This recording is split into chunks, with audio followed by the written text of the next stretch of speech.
Stand by for a brand new episode of All Things Good and Nerdy. Good morning, everyone, and welcome to episode, as I look to the right to see the title because I forgot, episode 481 of the All Things Good and Nerdy podcast. This is recorded live on Sunday, March 27th, 2022. Apologies for the last week off, but 2 out of the 3 of us were out of town, and the one person that was in town, we're not sure if he's here today, so no Willie yet, but I'm Chris, and I'm joined, as per usual, with Mr. Anthony Bachman. Negative. I'm classified as a meat popsicle. That one's for Willie because you haven't watched Fifth Element yet. I was going to call you a meat bag and make a Knights of the Old Republic reference. Oh, HK-47. Where yeah. Humans as meat bags. That was one of my favorite droids. They keep threatening to remake that game. If they do a redo on that one, PS4 or PS5, well, so I will buy it in a heartbeat. Good news. They are doing a remake of Knights of the Old Republic that is a timed PlayStation exclusive. All right. Well, I mean, they keep saying, but I'm saying I haven't seen it yet in the PlayStation Store. It was already announced, and it is in development right now. And but they've announced like 9 Star Wars games. We've gotten we actually got a trailer for this one, though.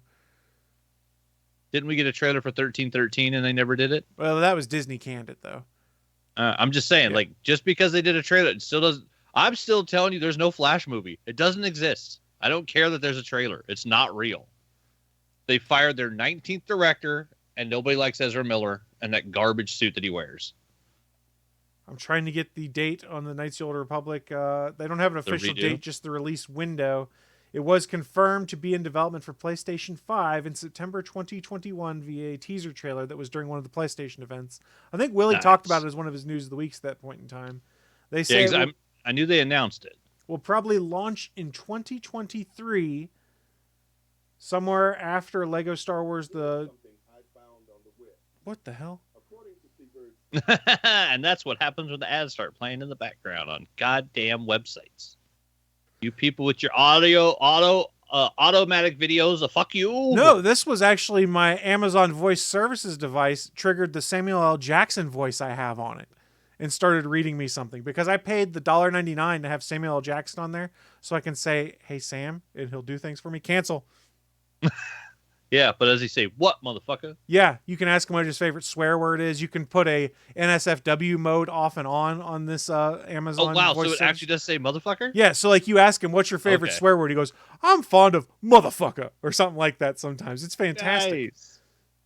Yeah, I saw an article. Apparently, he was not happy to find out that he doesn't hold the record for curse words in a movie because Jonah Hill has it for The Wolf of Wall Street. Oh, yeah. I think it was like Jimmy Kimmel or something brought it up with him. He's like, yeah, you didn't even cuss the most in a single movie. Jonah Hill's got that record. He's like, okay, fine. Jonah Hill's got more cuss words. But who said the word motherfucker more? Well, and he's like, yeah, Sam, you got that one. It just sounds like he's going to do a movie purposely designed to get the most curse words now. That's I'm surprised he actually hasn't just done a movie called Badass Motherfucker. Because we already have a Danny Trejo movie called Badass. How do we not have a Sam Jackson movie just called Motherfucker? I mean, you're not wrong. I mean, Samuel L. Jackson. The L stands for Badass Motherfucker. It's the longest middle name in the world. I like this plan. Like I mentioned, though, Willie is idle on Skype, so we think he signed in, but we haven't heard from him yet after a couple messages and Skype notifications. So he will likely, if he wakes up, hop on at some point in time. But we didn't want to hold off anymore because we were already about 15, 20 minutes late as opposed to our normal 10 minutes late. So Willie will hopefully he fell asleep on the shitter. The thing that is upsetting to me is I purposely designed my news of the week to get a Willie rant. Up! From the shitter. Here he comes. Live from Willie's house. It's Willie D. Nelson. Yes? We were concerned, We buddy. figured you were asleep on the toilet. We thought you fell asleep pooping. What? No. Because we knew you would love it if we told everybody you fell asleep on the toilet. No, I'm on steroids right now because my elbow and it's just fucking. Oh no, I'm sorry to hear that, man. Oh, it's steroids are fucking awesome, dude. I'm sorry their elbow's bugging you is more what I mean. Yeah, I was gonna say, yeah. Bad times don't last. Bad guys do. Bad guys love steroids. Yeah, so it just fucks with my sleep. Sorry, buddy. Oh, it's Cool, all 'cause good. Chris has got something special for you today. I got 2 special things for Willie today. Is it 1 ball and 2 ball? I was saying his left No. and right nut. Yeah. No, but one of them is my news of the week because I know you'll have strong feelings because we're going to talk about one of your favorite games that's been out for 10 years that people keep playing. Yeah, you can suck my left nut. I got something special for you. Oh. Uh-oh. You That sounds guys a like to threat. show off your wrestling shirts all the time, and I wanted to show off a wrestling shirt that I just got because I want to feel special. So, are you ready for my wrestling shirt? Yes. What you got, brother? Let's push this back and go like, oh, this is gonna be weird because I don't know if I can do Yeah, this. you with got to the go camera. backwards and like stand up. Otherwise, No, it's not gonna if I work. stand up, it's gonna be way too big. Oh, the cream of the crop.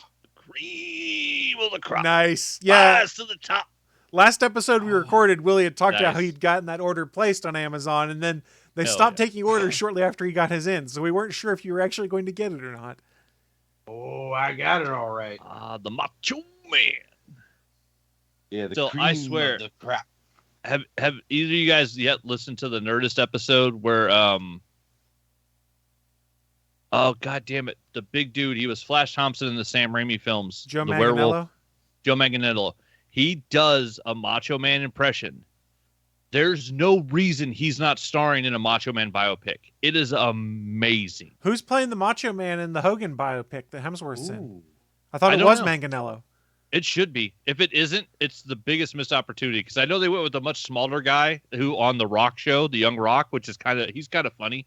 But I mean, other than like the new cousins of the Samoans that are playing the original Samoans, and the guy that looks, I guess, the guy that plays Iron Sheik looks like Iron Sheik. But I mean, they didn't get a guy that actually sounds really much like Randy Savage. But Joe Manganiello in that Nerdist podcast, he did a Randy interview or a Randy impersonation, and it is spot on. It is scary spot on.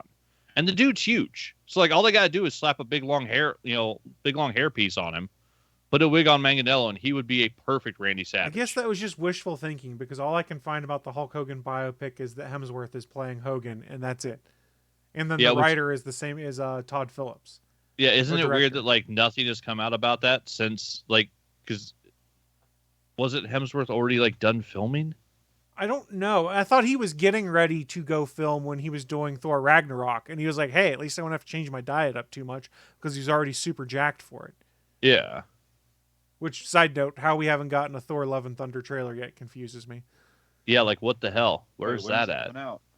This is May, I can't remember. Coming out May? I don't remember. Well, to be fair, July, I was wondering. excuse me. July. Yeah. That's July still, of that's this still year. right. It still was really close. Maybe Yeah, they're that's- waiting about maybe they're July waiting 8th. Till Yeah, that's super close to not have a Midnight. trailer.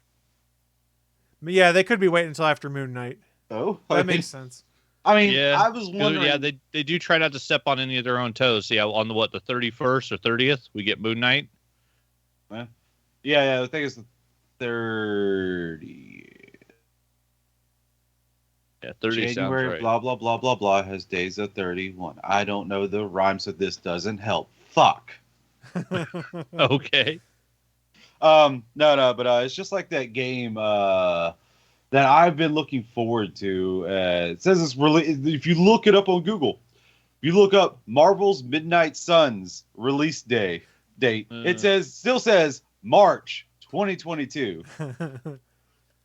What they don't show is that it got delayed till the second half of 2022, but it still says if you Google it, it still says March 22 in big bold letters. I'm looking forward to that because it's a deck building game. I do Which like is- deck building games. I do. I like playing with my deck. Most people do. Yeah, they tend to tell me that. People like deck building games. He got it.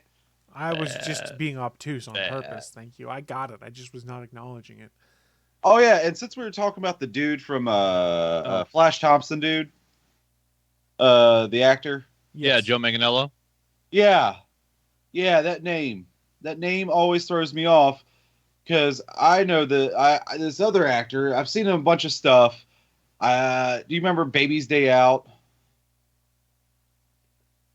or a show called Joan of Arcadia. I remember Joan seeing of him in something. Arcadia. Yeah, the dad, Joe Montana. Montaigne. He's also in Criminal Minds and stuff like that. Yeah. Oh, yeah. I never watched that, so I never clicked. But yeah, he's also in that. It just clicked. Yeah. I always got him confused with that name because that name's so close. Yeah. I was like, you guys talking about that dude from Joan of Arcadia? What? How do I even remember that show? I don't know.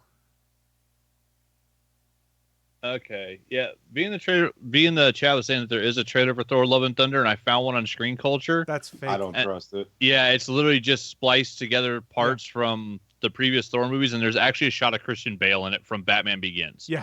So yeah, I was like, this is not real. There was an article from 2 days gotten- ago about the trailer delay that was published, I think, on comicbook.com, and questioning if this is Marvel's new strategy after No Way Home is to basically be like, hey, we don't need to do the trailers that far out. It's true. I mean, in all fairness, they don't. Who's not going to go see Thor: Love and Thunder? Well, let's be honest, they're going to lie in the trailer anyway. I was about to say I'm tired of them lying to me anyway. Yeah, but I mean, the trailer's really just to see like what the Natalie Portman female Thor like outfit looks like. That's what we want to see in the trailer. We want to see the helmet. We want to see like if there's wings on the helmet, how badass she looks. The toys have already been leaked for Thor: Love and Thunder, so you can see them there. The toys is not the same as showing me what it looks like in live there's action. Pictures of them on the box. You know what? Chris kind of got a point there, man. I'm not gonna lie. And I ain't looking at the toys. Damn toy company. I think the ruining hot everything. toys Yeah, are actually, even out. yeah. Bachman's got a point there. Stop spoiling yourself, man. I don't see it as much of a spoiler looking at a picture of what the toys look like. I'm fine with that. You see, Yeah, I try to avoid coming out toys looking and pretty. Look. Funko Pop. All right, so here's a minor spoiler for you, I guess. There's a new Korg action figure, which I'm going to have to get. Battle damage Korg. No, he's not battle damaged, but he's just a Korg figure. He needs an action figure where he comes with a headset and a PlayStation controller. You're In spoiling Noob yourself, Master aren't you? 69. You're spoiling yourself, aren't you? Which I'm sure is Deadpool. It has to be. I think they made it in canon. It was the dude.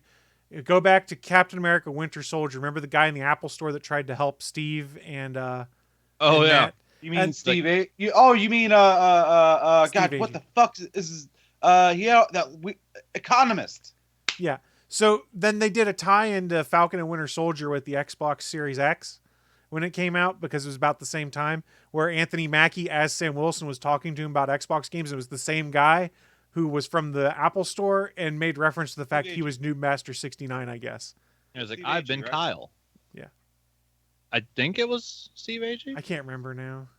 Yeah, Steve Agee. I know it was. Yeah, I know he's the same guy in fucking Peacemaker and Suicide. I'm not sure if that's which him. one is Suicide I don't Squad know and if which that one was is him. the Suicide Squad. I'm never gonna get that. I'm never gonna remember that. There's no point in remembering that. The better one. Here. Oh, I got some Yes, weird. I'm news not for sure you. if that was Steve Agee or not. So there's an item that wouldn't be in my place because I would never really need to use it, and I kind of need it now. But it's kind of fixing itself. Like with these fingers, it's all right. Not so much with the thumb or this hand. But when Ooh, a that middle finger 10-year-old, looks weird. That looks like Well, it hurts. No, no, it those was are- DC that's nail Pearson. paint. No, when a I meant the knuckle of your Oh, right this- hand. Yeah, Your yeah. right your hand. right Oh, this middle one. finger knuckle looks like it's about it's been 4 like that pounds. for a while. Yeah, it's the, yeah. The gout's fluid built into it. Hopefully it will go away. It should go with the medicine. It works itself out. They say that's what they're telling me. But it's whatever. It's not painful. But no. Fingernail polish. Yeah. When a 10-year-old girl asks you to paint if they can paint your nails, the answer is yes. There's no Yeah. other answer. You're correct. Oh yeah. Like Yeah. yo, So when I a- don't when have a any 3-year-old fingernail hands polish you with for a fake place, phone, though. you answer it. Like Yeah.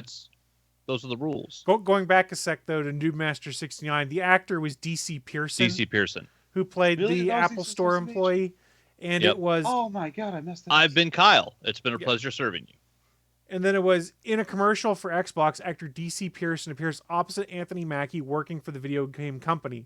In the commercial, he says his Okay. gamer tag is Noob Master 69. Nice. So And yeah, the James Gunn Suicide Squad is the Suicide Squad. you are correct. So the I'll James never Gunn, the remember good that. one, gets the It gets the determiner. The article. The article, yeah. The much better Suicide Squad. Yeah, fucking John Economos, because his role in the movie wasn't like fantastic, but he was funny. But what they did with him on the show is amazing. He's so great on Peacemaker. He's so fucking funny. God, that show's good. I'm sad that it was only like 8 episodes. I haven't started yet. I got distracted with other stuff. You could give me 24 episodes of the Peacemaker by James Gunn, and I would be down to watch all of them. Like, it's so fucking good. Get on that, Chris. I'm not even plucking. So, Willie, I want to finish Space Force Season 2 first. I don't give a fuck, Chris. I'm not playing. That's fair. That's fair. No. If this came out in December instead of January, it would have beaten Invincible for best show. So, Willie, I know that I've upset you. So, to make you feel better, I'm going to transition us to our next segment. And trust me, you're going to like it. Oh, yeah. Unprotected Advice with Willie D. Nelson.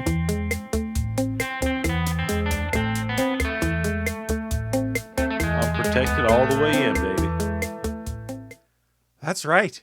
I'm Did bringing you hit it the right back. button? I hit the Did right you hit the right button? That was Unprotected Advice with Willie D. Nelson. He didn't even know this was coming. Unexpected. What is going on here? I said I tailored part of the show for your reactions. Now, I thought you were talking about your news. Well, that Willie is also slipping in it. It's like Chris is just doing it like Willie, slipping in without permission.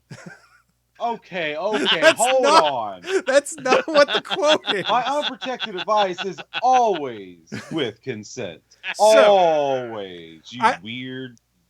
I just pulled one advice segment, of course, with Unprotected Advice. This is where we go through Reddit or various other online sources, and we allow Willie to offer pearls of life wisdom to folks that may need it. And then Anthony and I supplement that with our opinions. And, you know, we are not prom-age children anymore. We're not in high school, but it is prom season coming up. So there are a lot of questions people have about what to do for prom coming up. And, hey, we're men in our late 30s, early 40s here. We had to deal with this 20 plus years ago. We might have some advice to help someone out on Reddit. So, Willie, are you keen to help someone out that needs some help? My instant advice is don't do what I did for prom, because my prom was pretty sad because I'm a sad person in high school. But knowledge of today, hopefully it's better. All right. So it's just a short one. We've only got this one piece this week because I didn't do a bunch of research. But the person on Reddit says, "Hi, I hope everyone is well. So recently I've started to like this girl, and my school prom is coming up, and I don't really talk to her, but we've been talking more recently, and I was thinking of asking her to prom. I just wanted to get a good second opinion. I was thinking of using a bouquet of lollipops to ask her, and I don't know if this is a good idea, but there's a joke at my school that I love lollipops, so I thought it would be a good idea and it'd be funny." So how should he ask this girl that he's just started talking to and started developing feelings, and they've been chatting back and forth? What's the best way for her to ask her to prom? Is his lollipop bouquet idea a good idea, Willie? I mean, yes, but what does he mean? There's a thing. The other part to where the other don't ask why there's an inside joke. You don't want to know. Yeah, there's an inside joke amongst the people in his school about this person's like of lollipops. They don't explain that in this or in the comments. I don't know what that is. I'll pop up the Reddit post and double check and see if nothing's been added. But knee jerk, man. Yeah, I mean, without knowing what that means, because I don't know where that's going, because that seems like there's something there. But yeah, that's a good idea. Yeah, I would say that's an awesome idea. It's unique to you. It makes it a unique moment for asking out. It's a memory forever. Unless there's something weird with the lollipop whole thing that is not being told. So, that seems like a good idea. So there is a follow-up to this one. Idea. There's a follow-up secondary question to this advice we'll get to in a second. But someone on Reddit had asked about 40 minutes ago, is she aware of the joke, or does she really like lollipops as well? And the person replied, original poster, said, yes, she is, and she likes them as well. So person knows the joke, likes lollipops. That's a fun little different way to ask someone out. Now, the question that this original poster had also followed up with is, assuming she goes to prom with him, they were considering asking her out, more than just go to prom with me, boyfriend, girlfriend kind of thing is the Oh, implication I get. I would So hope so. is prom a good place to do that? Now, I would be a mixed bag about that because if you ask and she says no, it makes it pretty awkward the rest of the night. Yeah. I mean, let's not get ahead of yourself.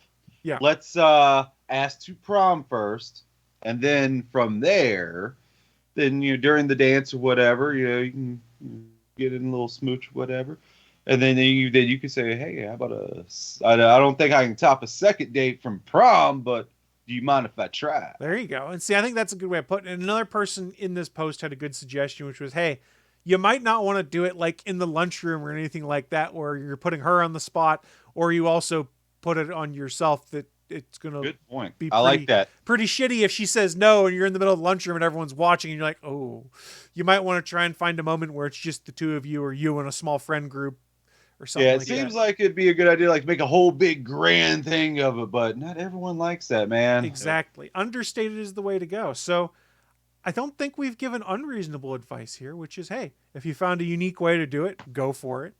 Yeah. Unique is great. It's always worth asking because the worst thing that could possibly happen is they say no. Yeah. That's it. And it'd be better doesn't- not to be a big it crowd doesn't- with that. Yeah, Yeah. it doesn't ruin. It's one of those things. I remember that when I was a kid. It was one of the things on AFE. I just listened back to an old episode. It was things that they would tell them their younger selves. And one of the Ian Carmel's big ones was like, just ask girls out. Like, the worst thing that could possibly happen is they say no. That's it. It doesn't ruin your life. You won't die, no matter. I know. And when you're a teenager, especially in high school, it feels like that level of embarrassment could kill you. It does feel like that. I understand that. I remember that. But it won't. Like, we can guarantee that no matter how embarrassed you get, it won't kill you. And yeah, Plus, taking a chance is worth it. I'm assuming you're talking about prom, so you're senior, I'm assuming. So if you do get embarrassed, man, hey, school year's almost over. You're going to college, dude. You ain't got to see these people no more, man. Who cares? Depends on the schools. Like one of the schools I went to, prom was open for juniors and seniors. Another school I went to was open to the entire high school because it was a small school. So that could vary depending on. I'm also said I'm assuming here. Yeah. Yeah. But hey, I think this person, original poster, has a pretty good idea of what it is they want to do. I didn't want to start using Lollipops. their So unique. username on Reddit. Because let's hope their name in real life isn't Z_hentai. So Probably. I have a subreddit that I like. It's called r/rimjobsteve. Oh, jeez. Oh. And it's called that for a reason. It's like it's like when someone just has a post where it's like a wholesome post, like say giving good advice or something, and then they have a weird username. Like the whole start of it was like this dude going blah blah. Oh, they're saying something nice and something, and the next person saying, "Oh, thanks a lot, rim job, Steve." That's how it got started. Yeah, I imagine there's a lot of moments you run into that with some of the subreddits, like "Am I the Asshole?" or "Relationship Advice," or any of those advice-based ones. Is you'll have people that chime in and they don't think about what their Reddit screen name is, so it could be like Rim Job Steve, for instance, and then they're like, "Oh yeah, I guess this is probably not the best one to go in there and give my positive, wholesome advice with." That's a good subreddit though. It's r/rimjobsteve. It's even named after the man himself. That's pretty fantastic. But yeah, it's a good one. All right, Kat, you need it. Go. On that note, we have successfully completed for the first time in probably It's been a while. it's been a while, in quite a a few while. months. Hey, I was about to do that, and second of all, we can't sing because we got the song. I'm Nazi tone deaf. down I here. already know I can't sing. Haha. So thank you everyone for joining us for this latest installment. Oh, I hit the wrong button. Unprotected Advice with Willie D. Nelson. I'm protected all the way in, baby. This is still one of my favorite audio bumps I've ever made for this show. And the It ain't accompanying corny video element that is designed to be super corny. I know I'm patting myself on the back here. I'll try not to break my own arm doing it, but I just love how stupid that bit intro is. I love it. I thought I stroked your ego plenty when I first saw it. You probably did. Stroked it real good. I'm just Work the shaft, swallow the gravy. Let's go. Whoa. There's a line from Tropic Thunder, man. Come on, it wasn't even the exact line. Calm down. No, Willie. But you're not going to calm down? Is that what you're saying? I though, will too? never Yep. calm down. You can't make me calm down. In fact, the only thing that can make me calm down is Live from the ATGN studios on the internet, it's the news of the week.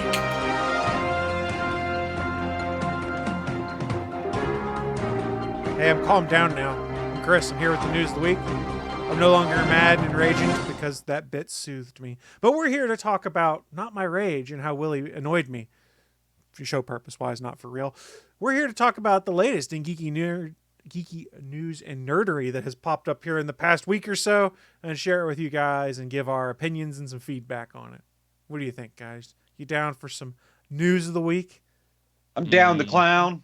Willie, I forgot to ask earlier, did you have a news story, or should we skip you for now? Let's skip it because I think I'm mixing up what I had and what we have already said, and it's all jumbled in my head, man. Last week, you talked about the Obi-Wan trailer. Wait, we were on last week? Well, 2 weeks ago. Oh, okay. I was about to say I Yeah. missed something. Oh, okay. There was a new asymmetrical game announced that a whole bunch of DVD players are looking forward to. You could talk about that. Oh, I saw something about that. I don't remember Looks the fucking details, good. but I saw something about it. What was the name of it? Ghostbusters. Oh, yeah. I'll talk about that. Well, while Willie He gathers does his not thoughts on that, sound enthused. because he might want to go do some background, we'll start first with, we'll go with my news because I just wanted to tweak Willie a little bit with this one. You guys ready for my news? Should I be? I don't think. Willie, I'm you're going to gonna love be. this one. Yeah. We're going to talk about, GTA 5 just had their next gen update come out for PlayStation 5 and Xbox Series devices. Wait. It's an update? Well, you had to buy it, but it is an update. Yeah. Aha! So it's not I meant an update. update to the game, not necessarily a free update. You can Got it. keep playing GTA 5 in backwards compatibility mode, but there is a new version that will supposedly have better graphics. I'm not sure how much better. In fact, I think Digital Foundry started looking at it and saw it was not that much extra. But one of the questions we had asked on this show is, people have bought this game over 2 console generations now. Why are they going to want to buy it over a 3rd console generation? Well, Willie, have you seen the reason, or have you seen what they have added now to try and entice people to upgrade? No, is it new story content? It is not new story content. And I'm not afraid. talking about for the online mode at all No, either. it I is mean not. for the single player. That's what everyone wants. So hopefully it's that. This will be an update to Grand Theft Auto Online. Rockstar is now adding, as they announced on Friday, a monthly subscription service called GTA Plus for $5.99 a month that includes exclusive rewards. I'm on Polygon.com where this article is. They say each month, subscribers will get new items and bonuses such as in-game cash, upgrades, and special discounts. GTA Plus members will also be able to buy even better shark cards to get more bang for their buck on microtransaction purposes. And Willie, GTA Plus is exclusive to GTA Online players on PlayStation 5 and Xbox Series consoles. So if you They don't want to milk the PC players? not that I can tell so far. So if you want to be able to get this subscription service, to be able to get all of these cool perks each month for $5.99, you have to upgrade. Willie's milking a cow here. You have to upgrade to the next gen console version to be able to then spend an additional $5.99. So they'd be able to a pay month. them more money. Yes. They did also announce the full list of benefits for GTA Plus for the first month of March 29th through April 27th. So for your $5.99 that you pay, you'll get $500,000 delivered automatically to your bank account. You'll get the Principe Diveste 8 along with complimentary House Special Works upgrade for it before it's made available to purchase by the general public. The auto shop located in La Mesa introduces an assortment of gameplay updates from Los Santos tuners. Current auto shop owners can relocate to La Mesa at no additional cost. Let's see. They waive an LS Car Meet membership fee, which I guess is $50,000. Oh, how nice of them. Yacht owners can upgrade to the Aquarius Super Yacht at no special cost. Oh my! You get some new, you get the Gusset Frog tee and Broker Prolapse basketball top and shorts added to your wardrobe. Yeah. A selection of free paints and emblems for the auto shop, 3 times GTA dollars, and 2 times car meet rep on Street Race Series. Now, subscribers will need to claim these rewards from their various vendors each month or risk losing them. So if you don't go around town and pick them up from the different vendors, you won't get them. Rockstar Well, each that's month. horse shit right there. Right, each month, Rockstar will reveal a new list of items coming to GTA Plus similar to this list. Please note, though, that GTA Plus is a recurring subscription. So once you sign up, you'll be billed the $5.99 per month automatically until you cancel, which you supposedly can do at any time. So, Willie, right. what do you think about this new GTA Plus model to make people upgrade and entrench them further in this online world they've built and been running for a decade plus now across 3 generations of systems? I'm split here. Should I be angry at Rockstar? Is it them? Or should I be angry at Take-Two?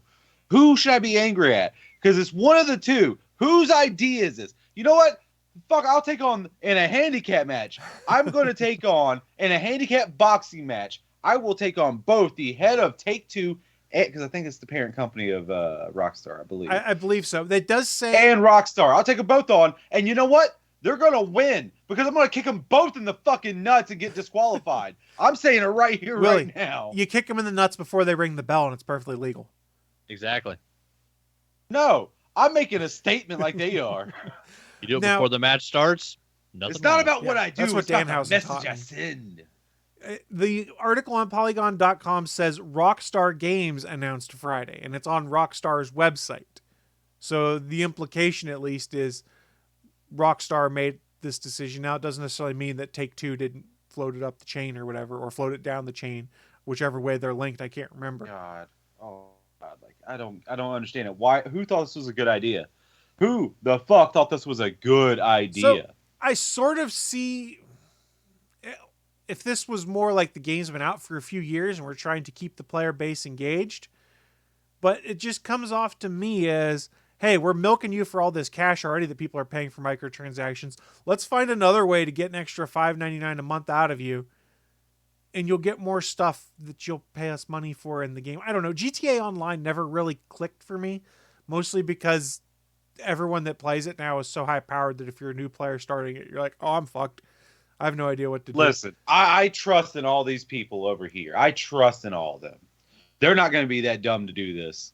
Don't be. Please don't. Please don't make me eat my words, man. I mean, come on. This is just like, what year? This came out, what, 2013? We ask this every time and always forget. 2012? September 2011. It was after 2011. September 17th, 2013 was the GTA 5 release date. And I got the game then. Because I wasn't playing on to, but a buddy of mine talked me into it, and I was trading in some games just to get it for like real cheap. It's like, all right. And then I got it for the PS4 because it came bundled with the system I got. And it was like, all right, that's cool. It came with the digital copy. No, it came with the physical copy. I don't know where the fuck that went. But anyway, so I had GTA 5 twice over already.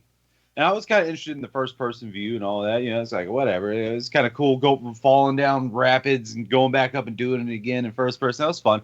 But who thought this was a good idea? Like, we're done here. Fucking make a new game. You made Red Dead 2. You played it online. Why are you not focusing on that? What happened to that? So from a gaming perspective, I'm totally with you. From a business decision, I can get the point where like, why are we going to make a new game when people keep buying this version of the game and all we have to do is put time into server maintenance and building more online assets? Yes, I'm blaming the people who keep paying them money. So I'm blaming them fully. And I'm also blaming them for sucking their own goddamn dick saying, let's make them charge some more. So there's a comment in the article on Polygon that I think is worth reading because it sort of sums up some of the feelings I'd had here. The dude goes by the name of C-Note. Jesus Christ, I don't think I've ever seen anything worked as hard as GTA 5. They've sold the game across 3 generations of consoles with no free upgrades, sold enough shark cards they could actually build themselves a whole new planet Earth and fill it with people to play GTA, and now they're selling a monthly subscription. The first listed benefit of the subscription is $500K. Anyone who has played GTA 5 knows this is pocket change. I assume for online it is pocket change. And there's a guy that replies below, it's not even a car these days. Not even half a car. And I'm actually going to stop you right there. It's been on 3 consoles so far, or generations so far. Yes. I mean, you think it's not going to be on PS6 and Xbox, whatever the fuck they're going to fuck up the name with next time? Who knows at this point in time? Now it's going to be the 720.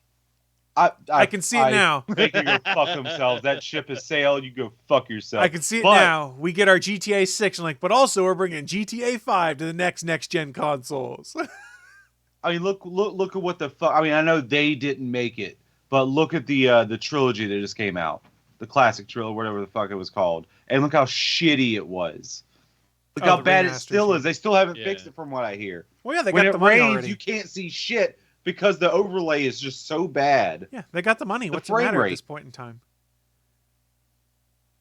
And people are still sucking their dick. I don't get it. I don't fucking get it. Okay, maybe this will be controversial to some folks, and honestly, I don't care if it is. Rockstar gets to ride their coattails a shit ton for stuff they did not in this generation, but in the previous generations of stuff. Like, remember when everyone was like, oh my god, GTA 5, when it first came out, this is so great. GTA 4, this is so great.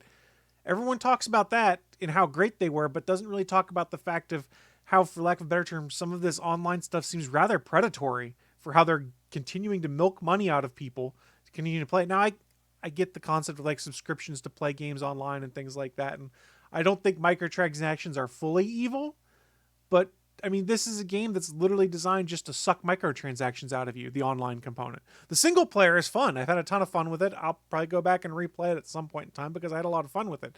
But GTA Online, when I first played it, I was like, I don't have shit to start with, and how do I earn money? And I was like, oh, you can either earn money and it takes forever, or you can go buy a shark card. I see exactly what they're doing here. Let me be specific here. Grand Theft Auto 5 was a fun game. Yes. It was a fun game. I'm not going to deny that. No, I will not. But the way they're milking this, where's GTA 6? How much time was between GTA 4 and 5? How much time was there? That was what, 2008 to 2013? So 5 years? I want to say about 5 years. Was that 2008? GTA 4 was April 28th, 2008. Yeah, it was. Yeah, I'm good with that. Fucking memory. Yeah, so it's 5 years. And it's almost coming up to 10 years that they could have, made a 6, made a 7 as well. I want to go back to Vice City. And I'm not talking about the shitty fucking version they put out from the old ones. Like, sure, Vice City, if they just made it well, or whoever the company they sold it, or gave for them to make the remakes or whatever the fuck they're called, why couldn't they just do that right? Give them the time. They really fucked them with the time. That's what happened. Yeah, I saw this news and I went, oh, this is just another blatant cash grab. And I was like, oh. I mean, I guess if you play the game a ton, it might be helpful because you get like double money rewards and stuff like that. It looked like, and double perks for completing stuff in there. But I just looked at it and went, oh God, no. I really just want GTA 6. I don't think it's coming anytime soon. They keep making money. Rockstar can go suck a left nut on my. I don't care about them anymore. They're done. I mean, Red Dead Redemption 2, by all accounts, was really good. Never played it. I'm going to refuse to play it now. She never. And then they put out the online version that was an add-on to it. She's like, I'll never play that. She just wanted the single-player experience, which is kind of what I want for most of these things anymore. So like GTA Online for me was never really a draw. I tried it for a little bit and realized I would never be able to sink the amount of time required to be good in it or to have fun, because it wasn't fun when you first started out because you have nothing and everyone else on the server has crap loads of stuff. It seemed like. I had an idea for a game that was kind of similar-ish to Grand Theft Auto Online, but it was like people doing missions. You're in a world with other people, and sometimes people's latest missions are to stop people from doing other missions.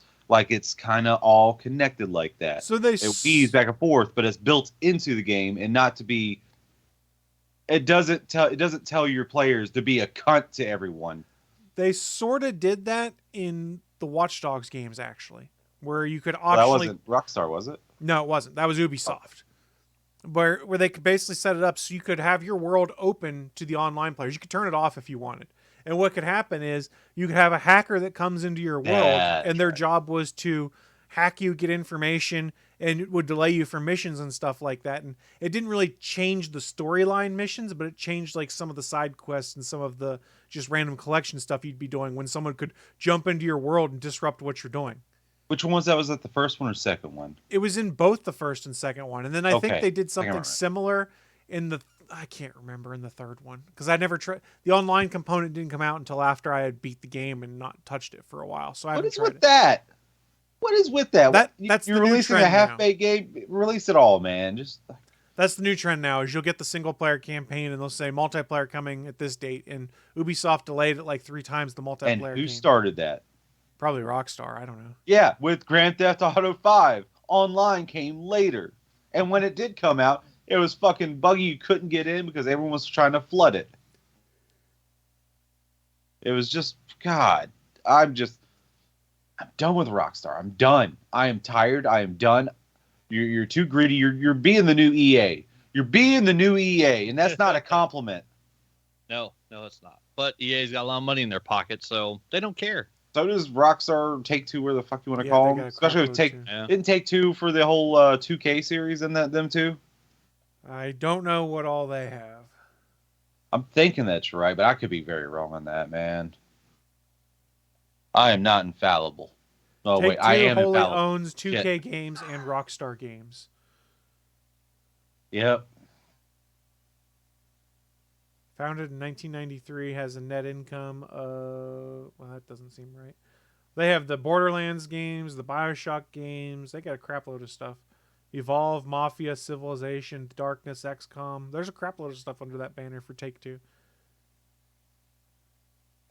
I do love the Bioshock games. I would love to have a successor to Bioshock Infinite because that game still holds up. If you go back and replay it now, it's still a boatload of fun. I mean, you know what they could do? Another Manhunt. But no. How do you microtransaction the hell out of it? Milk everything we can get. I mean, we've talked about on this show before. That's the trend in a lot of these things. You don't very often see wholly single-player games anymore. And then when you do, you hear, oh, it underperformed. Let's think about Guardians of the Galaxy that Ubisoft put out. Really good game, really fun, but they said it underperformed at first. I guess it's kind of had a second awakening now. I'm going to counteract you by saying some first-party PlayStation games like God of War, which had zero DLC. Correct. And Spider-Man and stuff like that. Yeah, that was good, but that did have DLC, but that was actual content that put out that added a lot. And there was a bunch of free DLC, too. The game had so much to it, too. Yeah. But so it's like what do you guys do? What are you guys doing here, man? Just stop fucking around. Stop fucking around. That's the problem we're into now, is if you're someone who likes mostly single player story engrossed gaming, there's not a ton of it out there anymore because that doesn't make the money. I mean, you know what I really feel bad that came out just recently? What's that? Horizon Forbidden West. That series keeps getting fucked over. The first time, fucking Breath of the Wild got Game of the Year, which it didn't deserve. I'm going to say, I've said it before, I'm going to say it now. Horizon Zero Dawn was a better game. And now the Forbidden West got way overshadowed by another release. Do you know what release I'm talking about? It's everywhere. New games that you're talking about. I'm still Elden Ring. Oh yeah, everyone's talking about Elden Ring. It got so overshadowed by that game. Everyone's talking Elden Ring. I don't like the From Software games. They're just not my type. They look fun. It's just not for me. I've watched some people play online. It's just Souls games are not my cup of tea. So I know it would just make me angry and frustrated, and I would quit. Yeah, they're not bad games. I'm not saying that. Exactly. I don't enjoy them. They're not the kind of game that I would play. They look, it looks like they work very well mechanically. This is one of those games that like 2 or 3 years from now, when you see it on sale for like one of the summer or spring sales for like $20, I'd probably consider picking it up then, because I won't feel as bad if I rage quit a game I paid $20 for than if I rage quit a game I paid $60 or $70 for. Just personal preference there. And I'll be honest, Willie's probably going to rip me here. Part of me at some point in time, not brand new and probably sometime next year, part of me wants to get the new WWE game just for the general manager mode and the character creator tools. Oh, no. I kind of want to get it just for that, just for the GM mode too, because it looks like it could be fun. Because I never played a GM mode, because I never played the older ones that did have it. Exactly. And isn't Ray on the cover of this one?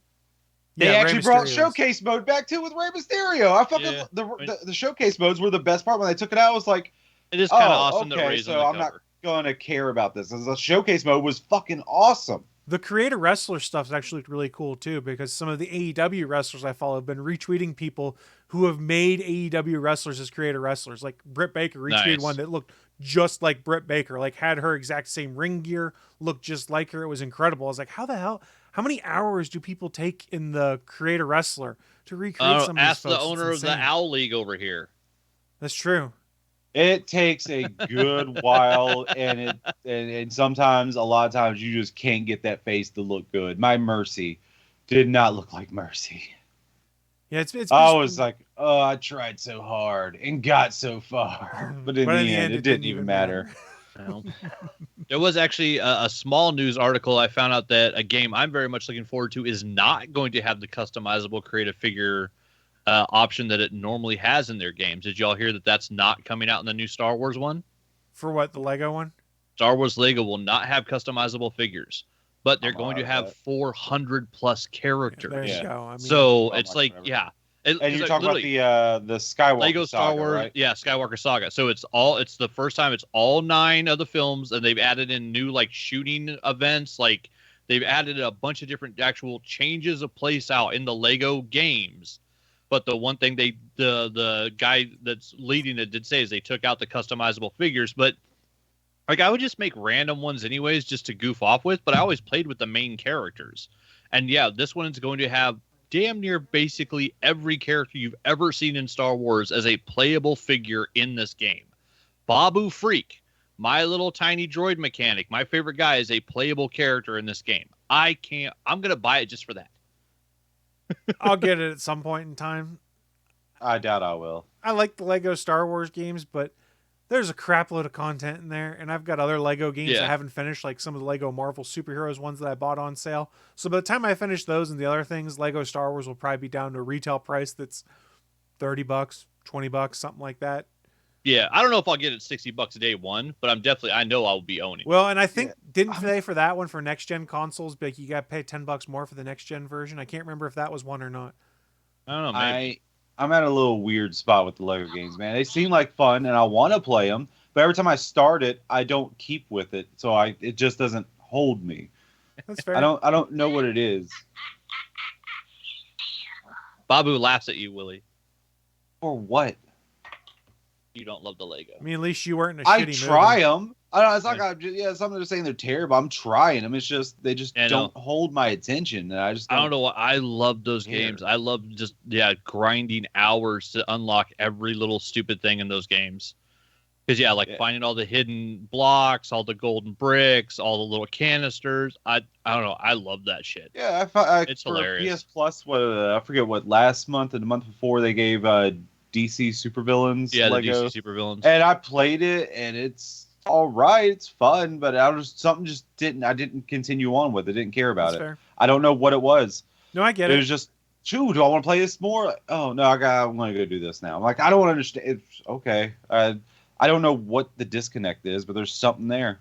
No, I get it. It makes perfect sense to me. Because there's some games like that, like I'll sort of like it, and then I'm like, oh, I get distracted, and I'm like, I just can't get back to it. It didn't click enough for me. Like, oh my god, I have to keep playing this. Makes perfect sense.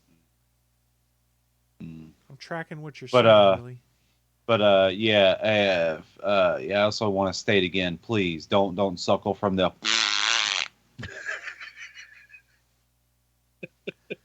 That was Willie milking a cow again, for those that are unaware, despite it making a fart noise. Yeah, I've never heard a cow udder make a raspberry sound. You do a Rockstar. Well, that wraps Fair up my enough. news and a couple points following off of that. And I think the next news we'll go to is Willie's, because it was also gaming related, which is kind of a spiritual similar game to Death by Daylight, I guess, or Dead by Daylight. Yep, Death by Daylight. I misspoke. I Sorry, apologize. I found you a great article that's in the chat and the show notes, Willie. Oh, I was about to make mention of that. That's why I looked over at you. I saw you sent that. I'm not looking at it because I saw the trailer. I'm going from that only. Okay, that's fair. Give us your trailer impressions. I like the title of the article though, because it tells you who it's from. So is that all Ilphonic is doing? Because I know it's Ilphonic. I saw that. Once I saw it, I was like, oh, it's Ilphonic. Is this all they're going to do? They're going to take licenses Apparently. and they're going to make games out of 80s stuff? Because first it was Friday the 13th. And then it was Predator Hunting Grounds, which was better than Friday the 13th. But I only played it for a bit. And it was third time's the charm, right? Third time's the charm, right? Ghostbusters, and I mean, hopefully it still tracks where they're getting better and better and better. Oh, I'm sorry, it's backwards on there. So yeah, better. So hopefully it's going to be better. But I mean, their games are okay to me at best. But yeah, Ilphonic, it just seems like they're grabbing licenses from the 80s specifically and making things from that. Okay, Kat, we need to stop messing with that. Because nostalgia sells, man. People love the 80s, yeah. I mean, I give you that, but I mean, are you guys doing anything for like you guys gonna make your own shit, man? Like, I mean, how much does it cost to do all that? I don't know. I guess looking at this, their prior titles include Friday the 13th, the game, Predator Hunting Grounds, and then they're going to be making this in collaboration with Columbia Pictures and Ghost Corps. Yeah. Ghost Corps. That's what it says. And it has Rahul Kohli in it, who was the sheriff in Midnight Mass and the coroner from iZombie. And he's a voice in it. Ernie Hudson's a voice in it, and Dan Aykroyd's a voice in it. So that guy, what's his name? Rahul Kohli.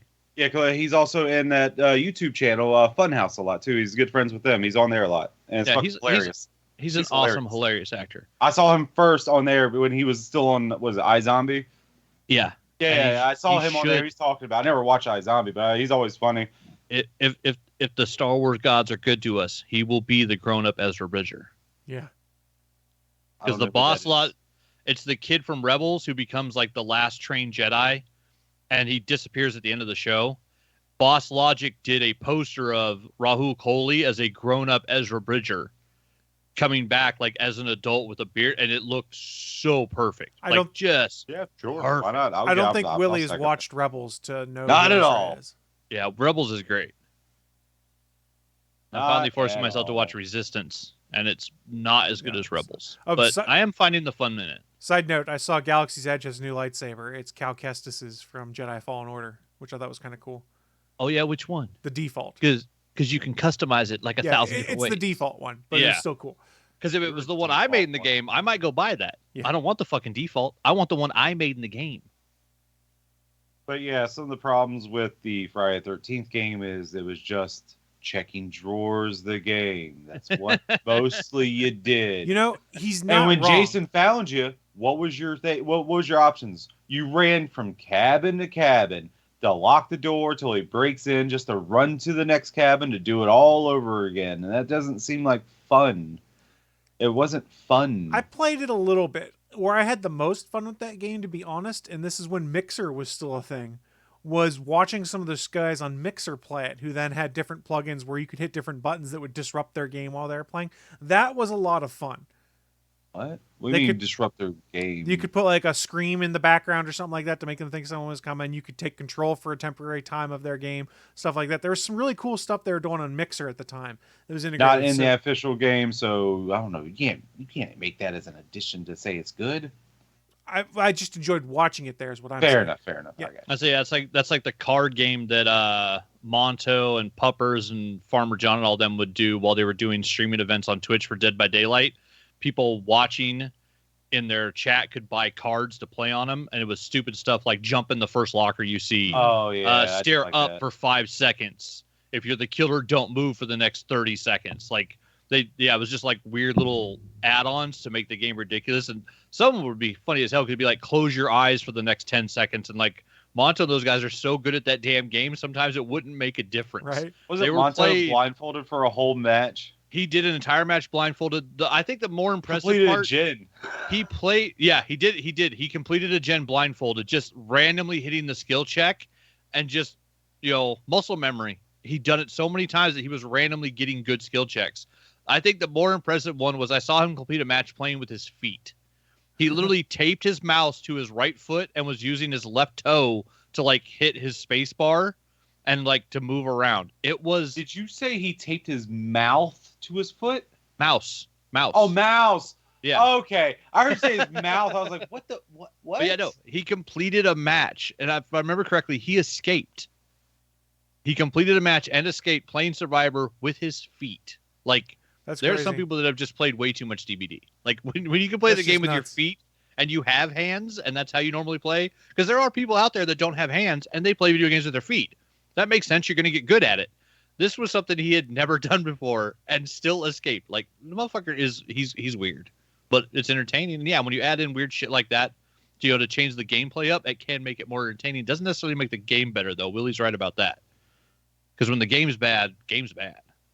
Yeah, and then the Predator game, I mean, it was a fun game. I mean, I don't think there was anything mechanically wrong with it. Like, the gameplay was there. Just did seem kind of repetitive because every time you go in, it's always the same. The maps didn't really seem like that. They all was just all jungle. Yeah. It was like they're different maps, but it's all the same. Which I also get because you also need it like that for the Predator to be jumping from tree to tree. Makes sense, but I mean, beating the Predator was kind of fun. I didn't get too far into it, unlock all the weapons for them or anything, but because you also have to work the grind. PS Plus, and I think I played like 2 matches. I was like, oh, well, this would be fun if I was willing to dedicate 100 hours to it to unlock everything. But yeah, I was like, even for a free game, it's like I don't feel like playing this. And you know what? I think I played 2 matches and I quit. Bad. That's the feeling I get was going to be with this game. Is another one of those of, hey, we're going to hook you on your nostalgia, and it's going to take hours upon hours to actually unlock stuff that's going to be helpful in it. Like, I'm sure there's going to be some. I can't tell from the trailer or from what I see in this article here, but I'm sure there's going to be something of unlock with ectoplasm points, this next ability for your proton pack or for your trap or something like that.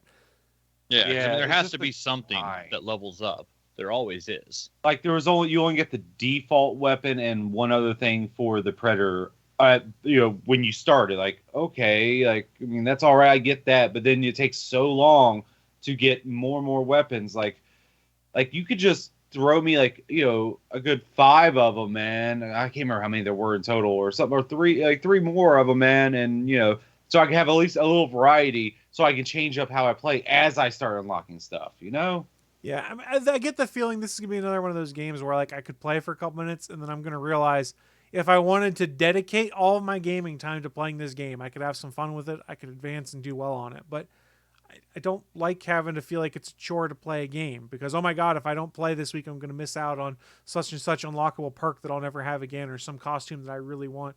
And I understand that for some people, they really thrive on that. They like that challenge. They like the thing. It's like, oh my God, I have to play this because I really want that capability. It's just adding stress into something that I play for fun that I don't know that I necessarily want. Maybe that's just because of how I'm wired that I know I would start stressing over the fact that I'm not playing enough to get this, and then that takes the fun out of it for me. Oh, does that make sense? We haven't even really talked about what the gameplay looks like. Let's get into that for a second. Yeah, go for that, Willie. Yeah. From the trailer I'm gathering, it starts off with Ernie Hudson, of course, as Winston talking about, starting up, hiring people and whatnot, and you're one of the new hires. And it looks like you're just going in, and looks like you're going to a map of, looks like a building. I didn't really get a good view of a lot of the maps. Looks like some of it's outside too, but you're stopping ghosts. And I'm assuming it looks like some other players or at least one other player is going to be taking a hold of the ghost. That's correct. But it doesn't seem like it's going to be like that every time. It looks like sometimes it's going to be AI, but I'm not 100% on that. Because that's not what they do. They do always asymmetrical multiplayer. The way the article... That's all they've done, so it's got to be... the way the article read Or to me is PvP. there'd be 4-player Ghostbusters and a 1-player Ghost, and the Ghost would have abilities to summon other ghosts, possess things, teleport in some cases, slime attacks. It would vary because they said there were different ghosts you could be. I mean, hey, at least Huey Lewis is gonna get paid, you know. Yeah, I mean, there's that. And Aykroyd and Ernie Hudson. Oh yeah, Dan Aykroyd's in there too. I forgot about that. It looks like he's still working in the bookshop, like in Afterlife. Yeah, Yeah. so my question then is, how does this fit into Ghostbusters canon? I mean, that doesn't really matter necessarily. I think but- it's supposed to take place don't care. after the movie Afterlife, to where literally he's in the cult thing, but then Ernie Hudson is back in the fire station teaching new Ghostbusters. Okay. Yeah, I'm alright with that. The just storyline, it could be curious. whenever. It doesn't Yeah. matter because it's just for the gameplay, for the nostalgia of Ghostbusters, and it seems like it's gonna fit that. If that's what you're into, you're probably gonna have a fun time. I just hope the grind is not gonna be bad for this game, where you really have to work towards something to get awesome, to have fun. You have to work to have fun, and I don't want to do that. I'm sorry, man. I get it. And that Like, give sort me of goes some into what I was variety saying. at first, where I can have fun spread out, and then unlock even better stuff. Like, that's what you do, man. Because if I have to go in there with a proton pack and that's all I have for like the first 10 levels of play, that's not fun, man. Yeah. Not fun at all. And also, don't make like Friday the 13th, where if you die within the 2 minutes, you have to sit there and wait for the rest of the whole 15 minutes for you to get experience points, man. You need to You're not not do wrong. that too. That was bullshit. Fucking bullshit. I don't care if I can come back as Jarvis. Well, if another person comes back as Jarvis, man, and I still got to sit here and wait to get my experience points, go fuck yourself with that. Sorry. No, I don't think you're I wrong. get passionate about that. Nothing wrong with that. I mean, you're allowed to be passionate on things like that. And you guys have a lot more experience than I do when it comes to these asymmetric type games, because I know you've played a lot of Dead by Daylight and Yep. Friday the 13th in the past. I think you'd also played. I know Bachman had. Yeah, because I think we both got the Founders kit, and like Yeah. I got the badass Tom Savini skin, and even then I was like, this game's just, like it looked cool when I got to play as that Jason, but No, the Savini Jason sucks ass. He's so fucking slow. no, I said it looked cool. Oh, I didn't say okay. it played well. Right. Okay, I got you. I'll back you up on that. Hey, Savini designed it. Savini didn't code it. And Jason from Hell looked cool. It was like Jason made out of half lava. Like, it was awesome. Like, he came back from hell burning. Yeah, it looked cool. But yeah, it wasn't a fun game to play, even when you got to come back as Tommy Jarvis. Like, And we it's never, still, ever got Jason X. yeah. The Jason X, like the Yeah. map Uber and Jason. Uber Jason. Didn't they end Uber up, I Jason. meant the map and the thing. didn't someone end up suing them or something near the end of that game? No, So they kinda didn't had to sue stop? them. They sued the director who holds the IP. What's his name? Sean Cunningham, Yeah, they the sued guy him. who didn't they? created and owns Was it the composer? Was it the music composer? I don't know. I believe so. Yeah, I think Dan Mancini was saying that he owned the rights to the music, while Sean Cunningham, who created and directed the first movie and like created the characters of Pamela Voorhees and Jason Voorhees, like I think he holds the copyright on everything. And yeah, I think Mancini was saying like he wasn't getting his cut from the music because he created the score. And I think that lawsuit put a pause on anything to do with the IP. Okay. Yeah, because that lawsuit Right, is Cat. why Dead by Daylight has the Trapper instead of Jason Voorhees, because they were going to come out with, I think when the game originally launched, the idea was 3 original killers and Jason, and they had to change Jason Voorhees into Evan McMillan, the Trapper, which is why he's still a big mongoloid character that carries a machete, but all of a sudden he had bear traps. Well, I'm kind of happy that's not Jason, because Jason would kind of be basic. Yeah, I mean, because what would Jason do? Teleport? Like, I mean, that's how you slow walk on people, is you teleport. I don't know what he could do. Jason is slow walk all over your ass. Well, I don't matter know how what he fast would you do in run. the game, Yeah. like for his mechanics. Like I would trust in them to make some ideas, because I can't come up with anything that they already don't have someone doing. Yeah, that's the problem, is making it something that's completely original. Because, I mean, I'll be honest, the on-row is basically a mix of 3 of the killers, but she's done in a way that's a mix of the three of those killers better than those other three killers. Well, So I I mean- really like playing as her. Look at Ghostface. It's just a mix between the pig and Michael Myers. Yeah, That's all it really is. and not really fun. Where the Onro is fun. Well, I actually like playing as the Sudaku Rising chapter. I have fun Like, playing. as so- Ghostface Teleporting out when of I those play him. TVs is fun. So to put a pin in this story as we close out on it, just And not show of hands, but hey, based off this trailer and the news article, out of the three of us, anyone planning on potentially buying this one?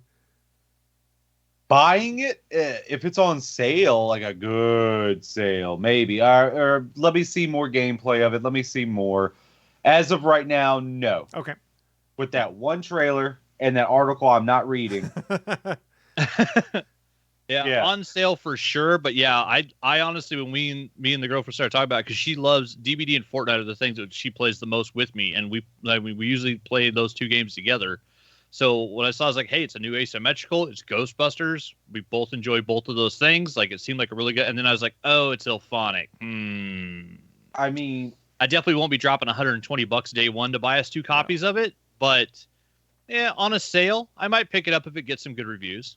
there is another asymmetrical game coming out, coming soon, it looks like, I think, or might got pushed back, I'm not sure. It's coming out based on a license. It's Evil Dead. Oh, I don't know much of it because the gameplay, there's not a lot of gameplay out for it, and I don't know when The it's supposed to trailers be coming look out good, soon. though. Yeah, the trailers It's look good on that one. Weird. Yeah, Ash and a bunch of people fighting Deadites. Which, yeah, I mean, that one does look good. I'm still sad we didn't get a It Deadite does killer. look pretty. They Yeah. made it look pretty. I will give them that 100%. But the gameplay, I need to see more of it, man. That's fair. I think that's where I am with the Ghostbusters one. Is I want to see more of it, and I guarantee you I won't pay the full 60 or whatever when it comes out. It would be I'm going to wait and see reviews on it, people who I know I trust their opinions on games, what they think of it, and then make a decision and probably buy it when it's on one of their first sales or something like that, if I decide to get it. But again, these kind of games aren't really my kind of game, so that's why I'm more leaning towards a no on it. I will probably watch some people play it on Twitch because I find that incredibly fun to watch some of these asymmetric games played online by folks. I don't know why, I just do. Chris, you should just need to get Dead by Daylight for the PS4 and play with us. I have it for the X. Did they put crossplay in? Because I think I got it as a Games with Gold on Yeah. Xbox. I also want to be able to talk to you, too. Oh. I guess we can use Discord. Yeah, that's still the thing that's the problem with all the crossplay stuff. Is even if it's crossplay, the voice chat isn't. Which is Although, unless it's Yeah. Fortnite. Come on, PlayStation. Come on, give us that Discord update for the party chat. God, I know it's coming. You already said it's coming. Just make it go. Did you hear the other DBD rumor? Dead by Daylight 2? I have not heard. They might dump all of their code and relaunch the game as DBD 2 with all the killers and survivors that are in it. Here's the problem, though. Who that's playing the game would buy it again with 0 progress? Hey, just ask the GTA gamers. Yeah. I would. You'd buy a brand new DBD right now where you have nothing unlocked, no costume, no cosmetics, no Well, nothing. is it just like it's just the same game, just put out with everything? That's it? No. I'm saying, so yeah, if it was a relaunch of all the killers, all the survivors, all the maps, everything, but they dumped the original code of the game where it was a dark game where you you got rid of moonlight instead of adding the fog, but the game played better because it would if they could dump all that original code. That's part of their problem is that they've changed game engines for writing code for this game, and that's why it's so laggy and messed up sometimes. But yeah, if they relaunched it and you had to start a new account with no progress, would you actually buy that?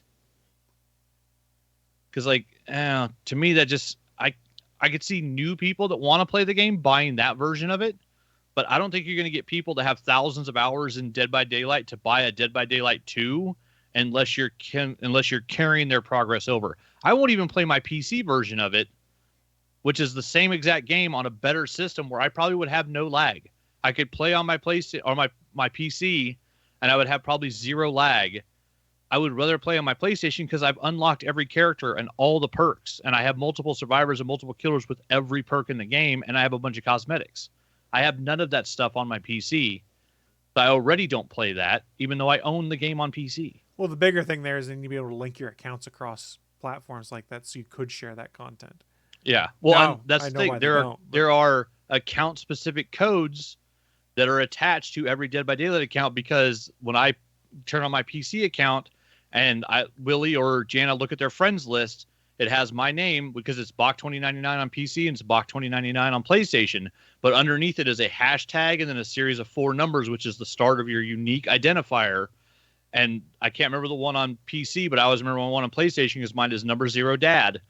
And it's hilarious because I always remember that. But yeah, each account has a unique, signifier, so they could let me copy that code onto my PC and have all of my stuff, but they don't. And as soon as they let you put that code somewhere, well, I'll buy DBD too if you let me move my gear over. Well, Otherwise, I kind of get that because you bought the licensed stuff to play that licensed stuff on that console or whatever you bought it for. I kind of get it with that because they have to pay each time. They have to pay for the rights to it, and they have to pay specifically licenses for each thing it goes on. And so then I kind of get they it pay with X percent the storefront that it was sold through too. So in theory, I'm going to have arbitrary numbers here. Let's say Microsoft takes a 10% cut, Sony takes a 12% cut, and Steam took a 13% cut. People will be like, I'm just going to buy all the shit on my Xbox account because, and then they would get different cuts based off of it. I don't know. But at the same time, the way they've started making all these things work between different consoles and PCs and stuff like that, I get where people be like, what the shit, man? My account this is my account for DBD. I log in, regardless of the platform I'm on. It brings up my character, my progression, all of the stuff I've unlocked, and I just pick it up from there. Doesn't Fortnite work that way, or am I thinking wrong? Yeah, I think so. I think Fortnite, you just have a Fortnite Epic account, and you can log into it on PC or PlayStation or wherever. Like, I'm for not instance, positive, but I believe so. Say you logged in on your phone and wanted to play while you're over at your buddy's house, and then you got back home and logged in on your PC. I think it's still the same character, but I'm not 100% sure because I don't play a ton of Fortnite. Well, and what's messed up is they did it on one game. I think it's like PC and Stadia. So if you have Steam DVD and you have Stadia DVD, those ones have cross progression. So it's available, it's there, but they only did it for one fucking system that nobody owns. I'm sure the 3 people left on Stadia really enjoy that. Yeah, because one of them plays DVD, and they're like, "Hey, I can play on both my systems, yay!" I think I saw a YouTuber pronounce it as Stadia. I was Stadia did have some of the best say Cyberpunk Stadia? performance, though. They can hang their hat on that. Chris, Well, what's funny is if you have DVD on PlayStation 4, they did a free update for PlayStation 5. So whenever I get a PS5, the game just up-reses, and you just get to play a better version of the game, and all of your stuff goes with it. So they've already kind of done a version of what they're talking about, but yeah, now they're talking about doing a new launch of the game. That'd be interesting. Yeah, I haven't heard about that. Interesting. Yeah, so Ghostbusters might be good. It's too early to know is what it comes down to. It's enough to look at and go, looks interesting. I hope it is. I hope Ilphonic kills it with this one. Hope third time's the charm and they come out with a badass game. I'm just going to go back and play more. Never going to be angry at a good game. Let's just go play more Friday the 13th, guys. Just keep playing that. Let's unlock drawers together. Sorry, I'm too busy looking for you hiding in the outhouse. That's where I would always hide. Shitter's full. Shitter's full.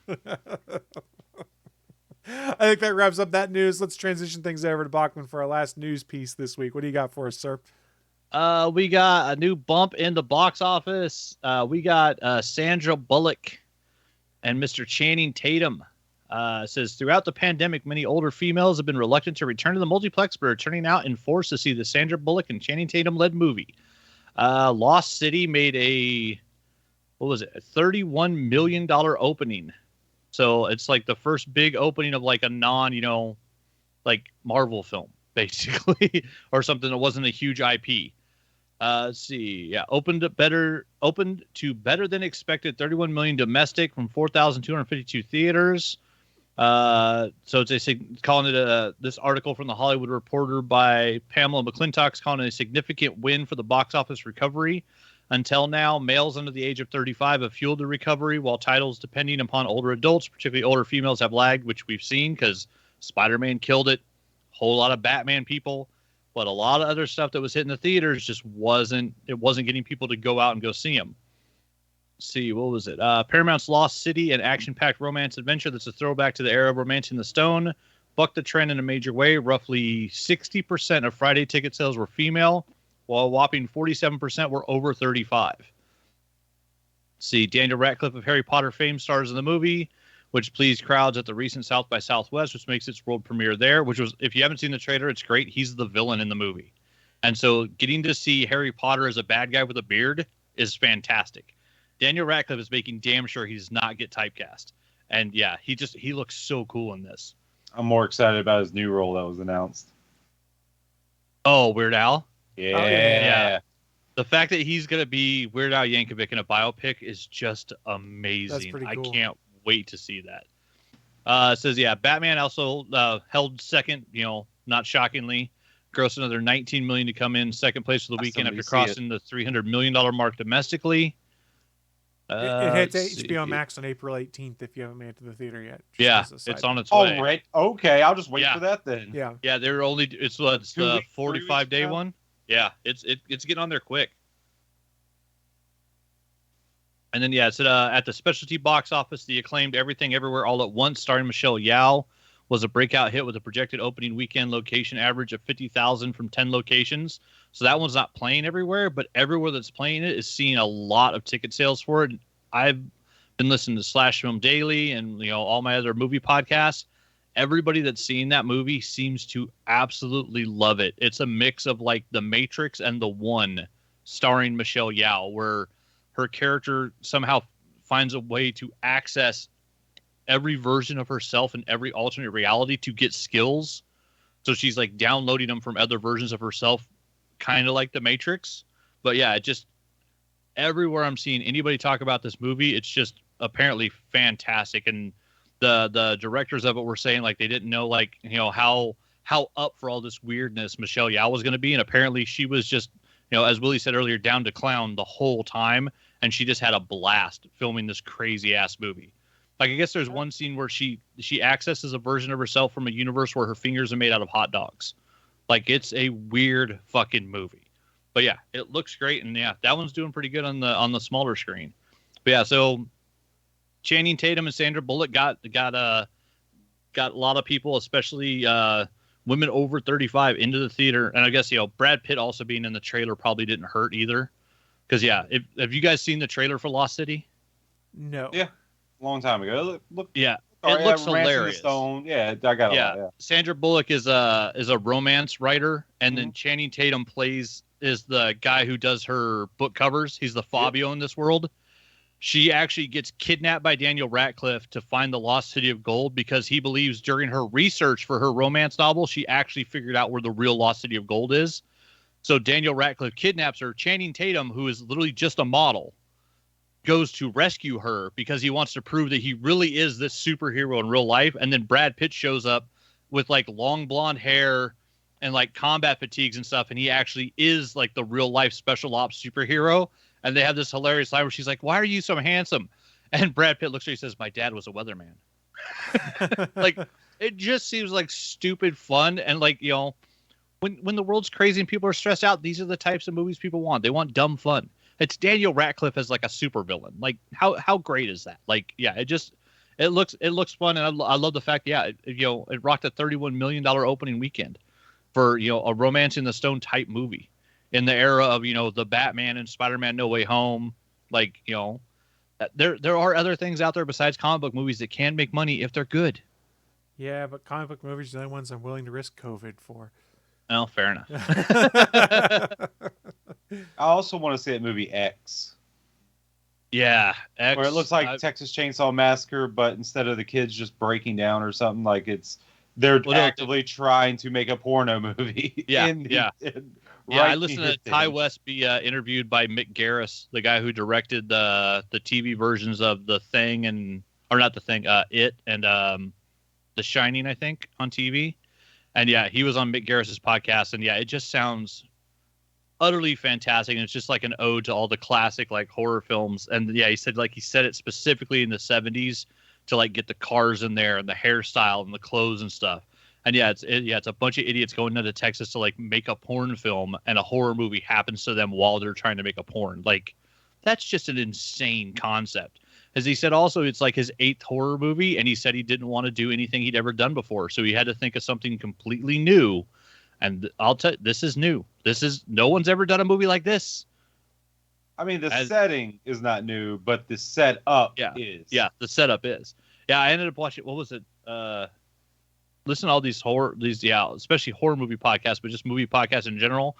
I've been finding a bunch of stuff that got released on like Hulu, where it's like these little independent horror films from like South by Southwest and stuff that are getting picked up by Hulu. There's some good shit on there right now. We watched one the other night that was fantastic. Yeah, there's good movies out there, people. You just got to find them. Yeah, Hulu's awesome. I think Hulu's better than Netflix with movies. Sometimes. As of late, yeah. Yeah. And yeah, me and Chris also mentioned in the pre-show, apparently the biggest show ever on Paramount Plus is the new Halo TV series. So Chris said it already got renewed for a season 2. I'll talk about it some in what I'm into. Yeah. It's worth talking about at least. Did hear people are wanting that lead guy who plays Master Chief to be Wolverine. I don't even know who it is. Pablo Schreiber. Someone mentioned that, and I was like, I mean, I still want Jared Kessler. The fucking leprechaun? Canadian, not too what? It's Pablo Schreiber. That's Lev Schreiber's little brother. Yeah. Who was the leprechaun in American Gods. It's the joke because he's the leprechaun god and he's like 6'5". No, Wolverine? No, get the fuck out of here. That's who they've talked about. Too big. Yeah, the other thing we've heard, big. Get out of here. People also talked about wanting Daniel Radcliffe for Wolverine at one point in time, which I think would be odd, but I'd be curious to see what they do. That was just because he grew the beard. Bulk the fuck up. It's just because he grew the beard. Let's be honest, though, and I don't mean to sound like a slight, even though it may. Kumail Nanjiani followed the Marvel method. Look at him now. Marvel will pay to have you all the trainers and dietitians you need to get jacked up. And in fact, he said something to that effect at one point. It's like, I only got this because they paid for all these things to make it happen. I don't know how anyone would do this in real life. Yeah. Wow. Okay. Yeah, I didn't realize that Pablo Schreiber was fucking Master Chief. He's the chief. That guy. He is a hell of an actor. He's a super talented actor.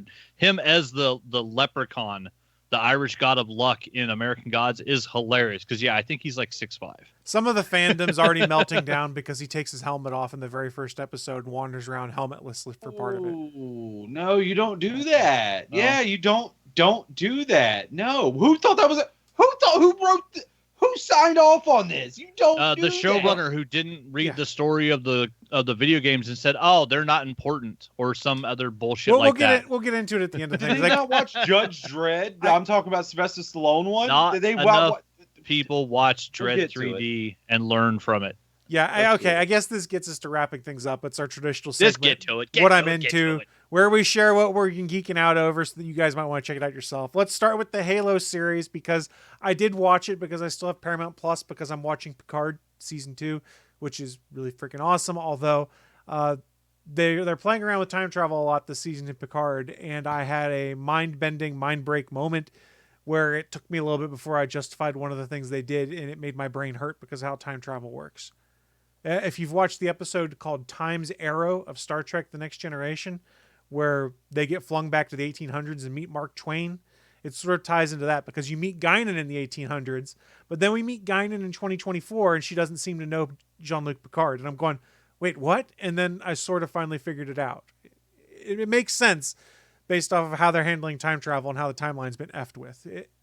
I've been enjoying it, and John Delancey's a delight to have back as Q. That's what I'll say on Star Trek Picard Season 2. Well, of course. It's John Delancey. So let's talk Halo.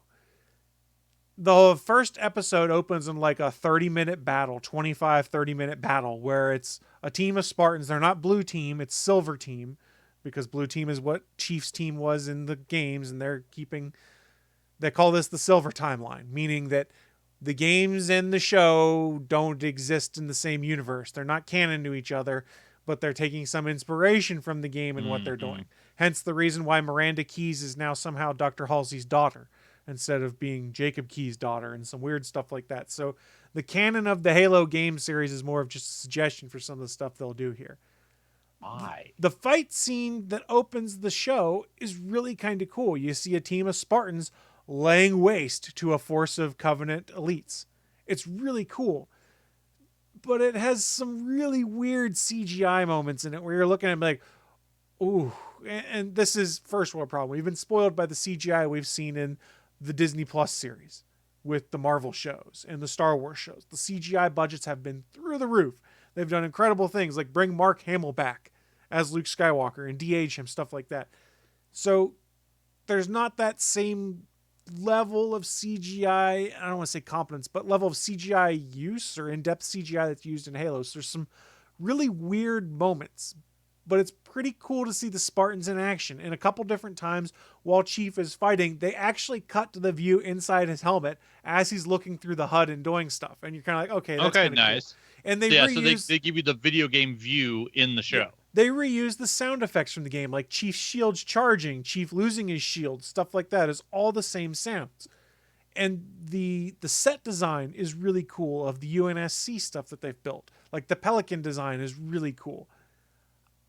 It's a little rough, it feels like. And they've already renewed it for season 2. They renewed it for season 2 before the show even premiered because Showtime / Paramount Plus had high hopes for it. I'm sort of interested in where they're going with things, but if you're used to the story they told in the games, that's not the story we're getting here, but they're recycling parts of it. Like, they showed us some of the Covenant prophets like we saw in the games, but there's a human that's working with the Covenant for some reason now, which hasn't been explained yet. So let me get this straight. Yes. They paid to have the rights to make this. They paid for the set design. They paid for all the production value. Yes. And they looked at the story of what made it good. And they said, fuck that. We're doing our own shit. We're changing a lot of shit. So we're going to show his face. We're going to have this other person not be that person, but a different person. It's like, I don't get it. Like, no, you just expand. Because, I mean, was the story told in the first Halo? Was it really that in depth? Couldn't you done better? No, but this takes place before they couldn't done better? So, okay, point of clarification. They haven't even found a Halo yet at this point in the game. I get it. I mean, just do that story, but honestly, the biggest crime in this is the distinct lack of music from the game. You get a couple riffs on the chant that everyone knows from Halo. You paid for... Oh, my God. Now, so, Willie, it's not bad, but it's not like 10 out of 10 great. Like, if I was rating the premiere, it's like a C+, B-. It feels like, like when you're just, working a, retail thing or something, and you get a new manager comes in and wants to shake things up, change how things are when they're going perfectly well already. Mm-hmm. Everything's a well-oiled machine. They think, well, I can do better because I can change things, and it just fucks things up. It feels like that. I understand That's what it feels that. like. And at the same time, I sort of understand why they would want to not necessarily follow a full canon from the games, because you're talking 6 games, 5 games worth of material. You're talking a variety of tie-in comics and web series and stuff like that, and trying to tie all that together to try and make a story that exists fully in that universe without contradicting something else would be a fucking nightmare, for lack of a better term.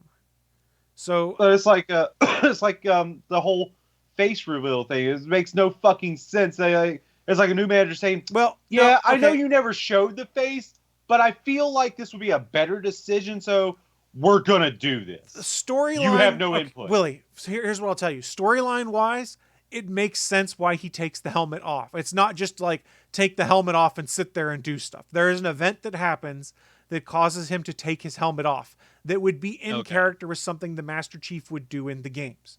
Chris, yes, because so it's like when Ginger Rin do that. They could have wrote it so he didn't do that. Yeah, but like when Ginger Rin removes his helmet in Mandalorian, there was a reason for it. So, yeah, but that wasn't really a big precedent because that whole thing was new for that show. Well, yeah, but he was basically backwards.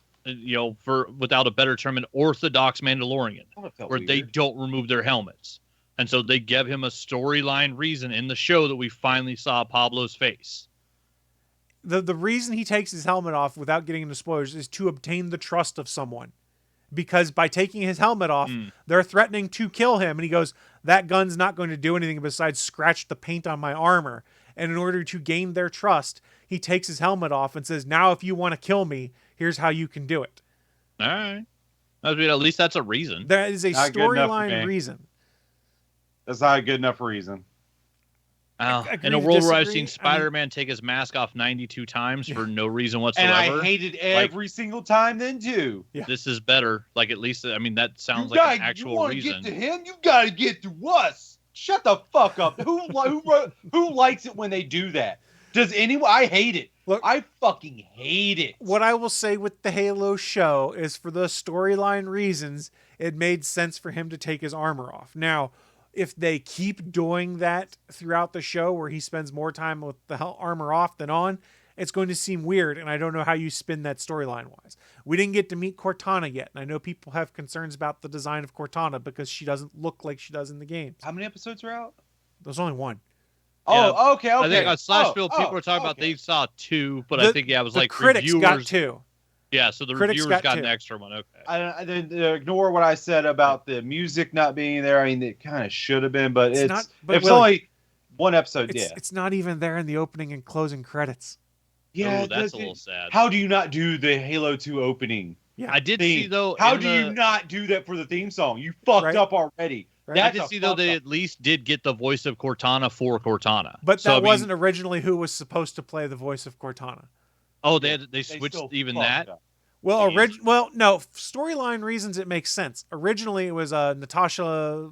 I can't remember her last name, McLean, or the woman who's playing Dr. Halsey in the game, I believe, was supposed to be the voice of Cortana also, or excuse me, in the show, was supposed to be the voice of Cortana also in the show. And if you go to the games, Dr. Halsey basically created Cortana by cloning her brain and making an AI. So they're pretty much the same person. Okay. It would make sense storyline-wise as to why they had the same voice. But because of COVID complications and stuff like that, they brought Jen Taylor in to do the voice of Cortana for the show. And I don't think they're going to change that opinion. And that's really what it should have been, because that's who everyone knows the voice as. Well, here's what they need to do. All right, Paramount Plus, what the fuck you do? You need to hire someone like me. Not me per se, but someone like me, where I'm not a Halo fanboy, but I know enough to not disrespect it. I don't. That's what they need. Point of clarification. They're not doing that. I don't think they've done anything. Okay, I'm not a super fanboy. The super fanboys are probably up in arms. How many times in the games has he took his helmet off? How many times? Never that we've seen. You've seen his but face. We've seen him removing the helmet and the camera cuts away. But you never see it. You never, ever see it. Willie, that's the nature of these things, though. If you're going to get someone to play an iconic character, they're going to show their face. Dredd 3D is the only movie where they had the balls to not show the actor. And it was great. It was excellent. Yeah. No one, I have not seen. But out of 200 comic book movies, only one has ever stayed faithful to something from the comic, like never seeing the character's face. And I have not heard one bad thing about it. I'm just saying you're not going to get that from a show based on a video game. So nobody cares about being faithful. As we wrap this up, I understand your point there, Willie, but I also understand the realities of, hey, you're going to cast this guy to play it. And it's the same thing people started talking about in Mandalorian, which is, hey, I'm pretty sure Pedro Pascal probably wants to take that helmet off at some point in time so people know it's Pedro Pascal. Well, here's something I don't get about that. He took his helmet off in midway through when he landed on that one planet where he's helping him fight off the AT-AT or whatever. By himself. No one else was in the room. He was allowed to do it. But that's not they say, have you ever took your helmet off? In front of others, he says, I think is what they said. Dude, I think I was just waiting for that. Yeah, I remember it was in front of others. They're allowed to take it off by themselves. All right, because I was always wondering, how do you eat? I mean, do you always have to eat from a straw and just shove it up through the... he always has to be alone. It's an emergency induction point. Yeah, I mean, but that is also something that they built into that show. It was never anywhere else besides that show, right? It was sort of hinted at with the Death Watch, I believe, in Clone Wars. Yeah, I think it's in Mandalorian. Clone Wars. Yeah, it's in Mandalorian lore, but it's something we hadn't seen in live action yet. Yeah, so they built it up for that show, so they made the rule to break in its own show. Yeah, it's not like this historied story that the character never takes his fucking helmet off and shows people, but he's gonna do it here in the very first fucking episode because fuck you, that's why. I mean, that's fair. I mean, it's an opinion you're allowed to have. I personally was not too bothered by it. Though. Yeah, they're getting out of the way, so it's not always going to be, oh my god, what's going to happen? People are going to get pissed, get cranky about it, and then episode 2 will happen. Or just never fucking show his face. How about that? That's an option you should have done. Yeah, but there's The difference between the Halo game and the Halo series is the Halo game, everything takes place on a battlefront. The Halo series, not everything takes place on a battlefront. Why? Because there's other plot points they can't tell. They could keep Chief on a battlefront all the time, I guess, but the way they're doing their storytelling, there's stuff outside Chief's story that they're telling. I'm never gonna watch the show. It's done. It's I didn't dead figure to you were me. going to watch it It's anyways, dead. let's be honest. If people kept talking about it, it'd be awesome, maybe, because I think I still got Paramount Plus still for like a year from whenever I got it from T-Mobile. I'd I was watch it. thankful for that. I'd watch it for the opening fight, and then you could turn it off after that. It was kind of cool to see a video game brought to life like that, minus some really weird CGI moments on occasion. But yeah, I'm never gonna watch it. It I can mean, go fuck itself. It's incredibly violent. Like, he's literally blowing the heads off of elite soldiers, and like you see the blood spatter and decapitated bodies on the. It's not what I was expecting. Is more what I'm meaning, Willie. You don't have to keep making the jerk off gesture. Let's see other stuff I've been getting into. I talked about it on this show a couple weeks back. I just started doing DDP yoga to try and get better in line with health and things like that, for lack of a better term. I've been doing it 4 or 5 times a week. I've been doing pretty well with it. I had the app glitch out on me once, so it didn't give me credit for one of my workouts, but luckily I'd already logged it in a separate app that I use for tracking all that stuff. So it's been It doesn't fun. really matter. You did it. You know you did it. It doesn't Yeah, matter yeah. if the thing So gave you a why I bring that up is I also use MyFitnessPal to track what I'm eating, which will then tie into the workouts I put in to show, hey, you worked out, you burned this many calories, so you're allowed to have X many calories today, but you can add this many extra because you worked out. So you have a better idea of what your caloric intake versus what your caloric burn is. That's why I was putting it in.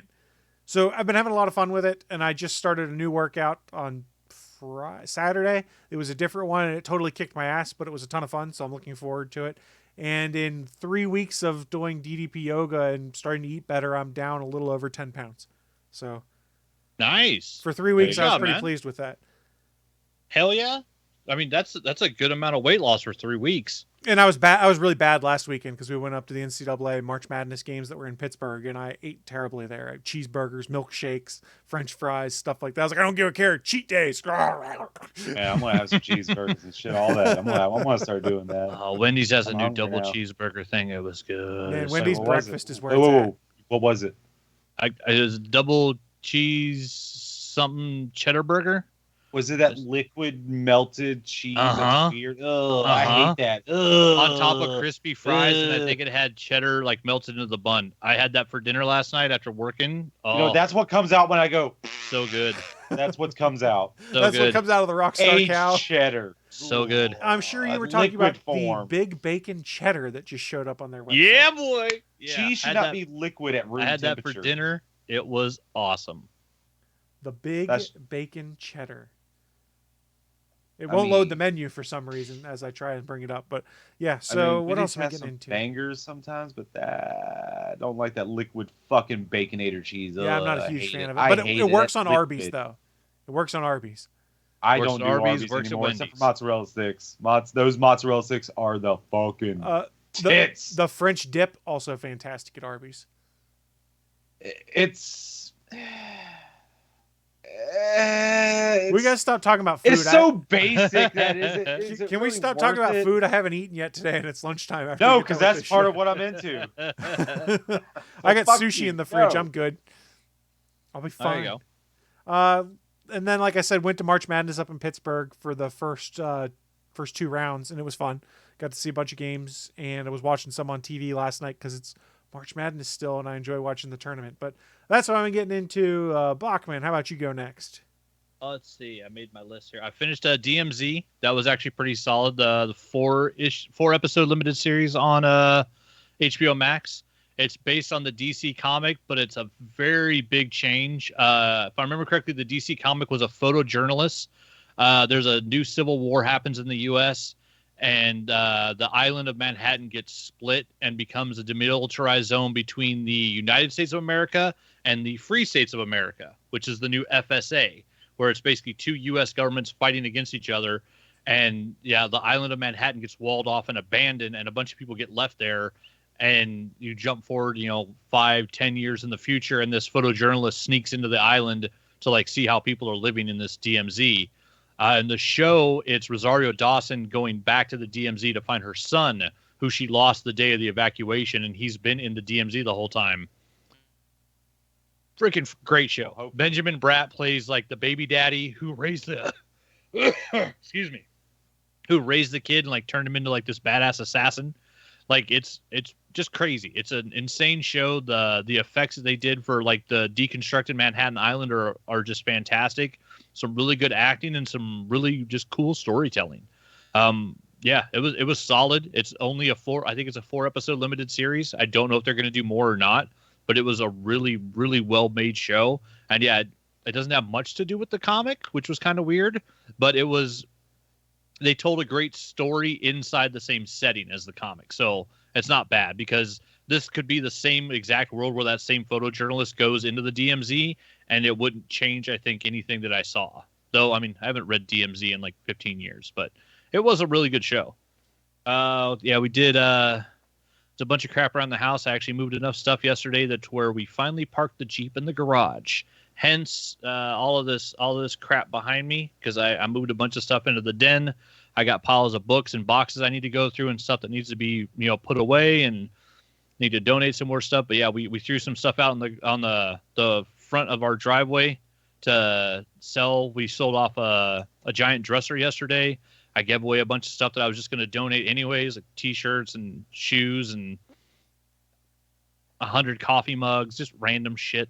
Did you say that's new crap behind you? Yeah, there's a pile of art books, and there's Looks a like the bag. same old crap that's been there. I'm just kidding. No, it's some new crap that I still need to go through to add to the old crap. But yeah, so went through just a bunch of stuff. But yeah, got enough with the garage cleaned out yesterday, and the comics all moved out of the right side of the garage, so we were actually able to pull Ruby in, and the Jeep is safely parked in the garage for the first time since we moved in. And then I spent yesterday afternoon, I got the handrail out from the garage, all the metal off of it, got it set up on some sawhorses, and took the sander to it and actually took the top layer off.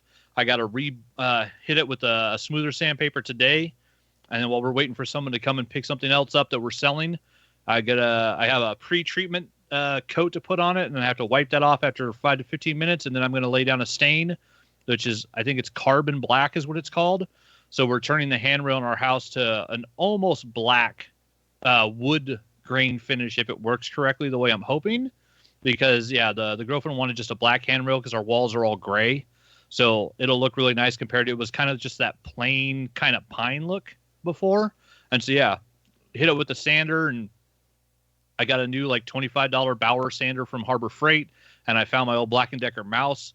So I was able to get all little detailed areas, got the top coat of like varnish off of everything, and then actually busted out. I brought home some of the hand sanders, the ones that like fit the palm of your hand from my grandpa's shop. I know which kind you mean. Yeah. Yep. Took like 120 grit and put that on the block sander, and actually was out there like hand sanding something. And yeah, it was kind of cool. It was like, as I was finishing up getting like the first coat of everything off of it and sanded down to where it's just plain wood, the girlfriend came out and she's like, yeah, it smells really nice out here. And I kind of stopped and I was like, yeah, it smells like grandpa. Like, it was kind of nice because like going and getting all these tools out of my grandpa's house where they've had to be moved into a home to be taken care of because my grandma's blind now. Grandpa's had like 2 strokes, so like he can't take care of her. And so, yeah, we had to go, just kind of like help empty their house out. And I went down, with the nephews to help move like the heavy big shit because, well, my Aunt Terry and stuff isn't able to move a lot of the large items that Grandpa had in the basement because he basically built an entire shop in what would have been the second living room the basement of this house.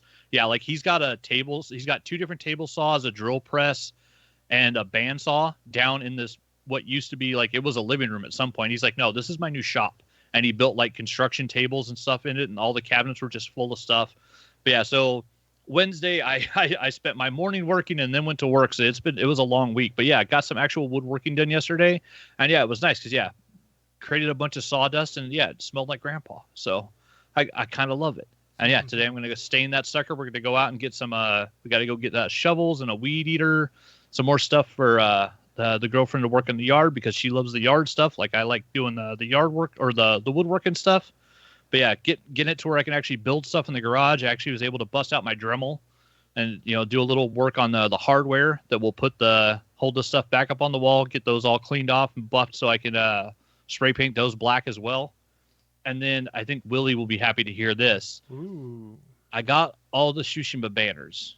I got all the vanity items. I got all the Mongol artifacts. You're so vain. I got all the crickets. I got all the everything.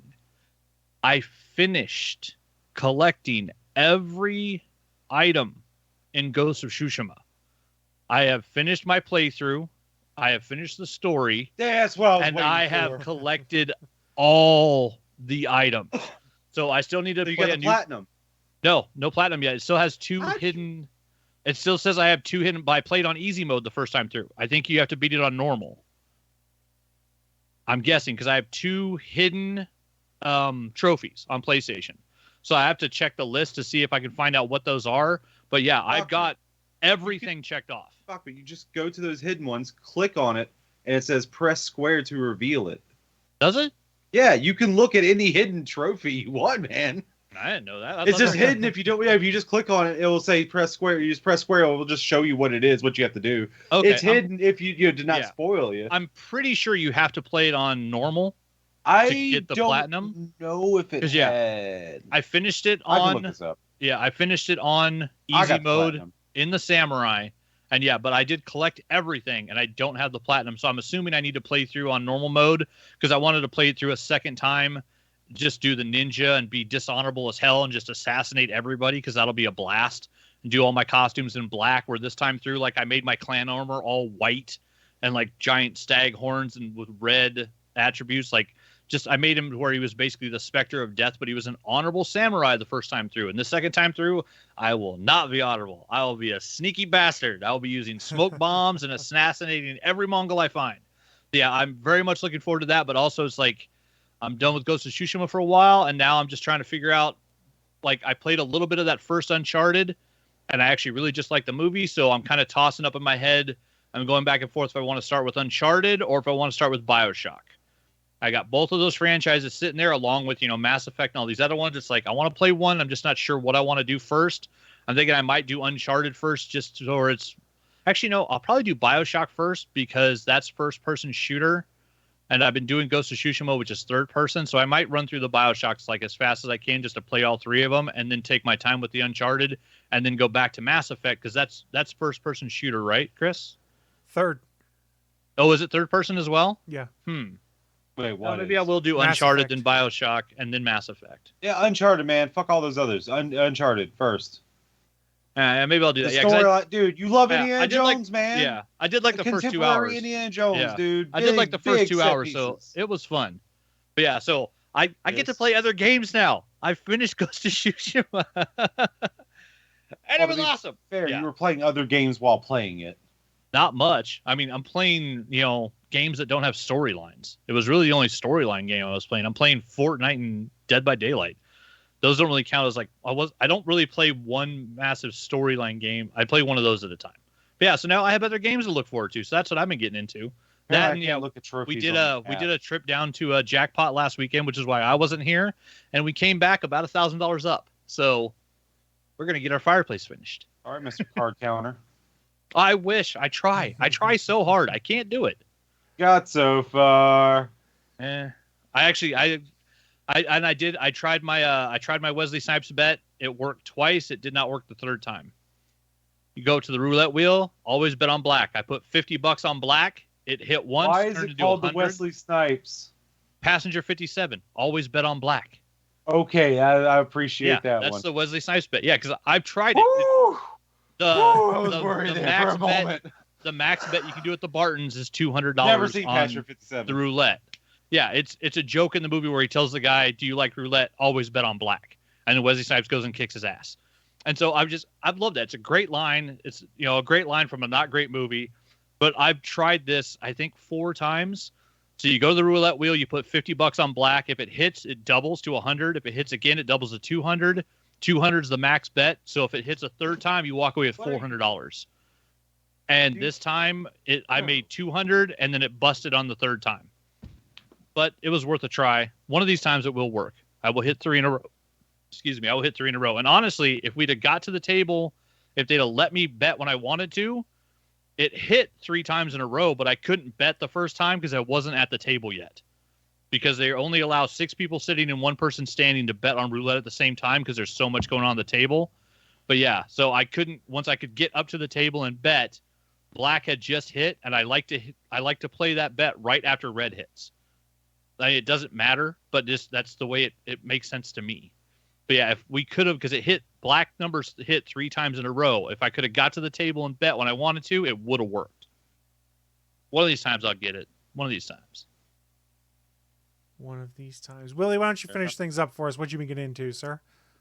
So I told you I was going to be talking about food, buddy. So I've been making some stuff. I've gotten better at making bread.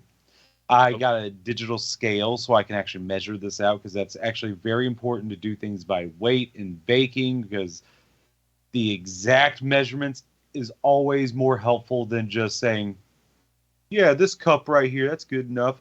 Is the flour packed? Is it fluffy? Do you sift it first? If you just do the weight, you're good. You're golden. It's perfect. I'm trying and make an Italian loaf, like Italian bread, coming up. Because I saw a recipe for it and it looked pretty good, pretty easy to do. I got it. I think I'm pretty sure I'm pretty good. And yesterday, I combined some seasonings to make my own taco seasoning. And I made tacos nice. Yesterday. And I even Your got own taco seasoning. How would you put in it? Cumin, paprika, garlic powder. I had to go to the store to get garlic powder and onion powder, because I've been using actual garlic and actual onions for so long that I haven't needed the powder. Yeah. You didn't have any powder? Yeah, so I didn't have any powder of it, because I use actual onions and actual garlic, you know? So I had to go get that.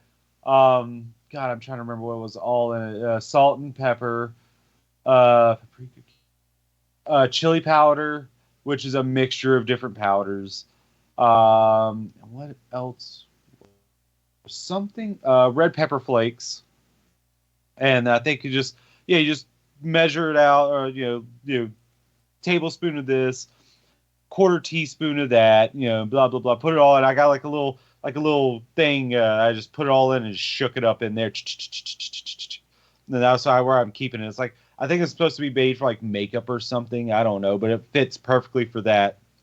I was clean and empty when I bought it, so it was made for stuff to go into, like a little travel thing for liquids. I don't know. It's weird.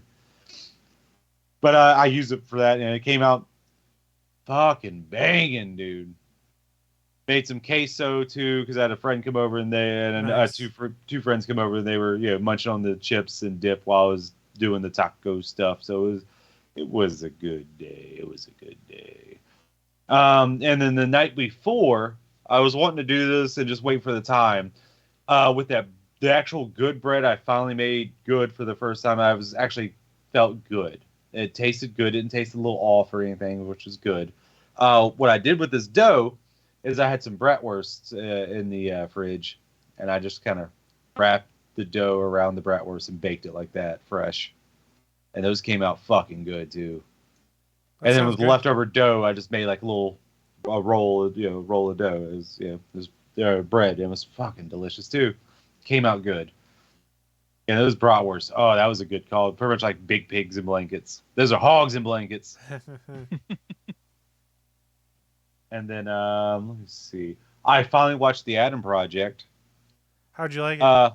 I liked it. There's just one thing that confused me, and I think someone told me I might have missed a line that they said. How does getting shot mean your DNA isn't the same anymore? I don't understand that part.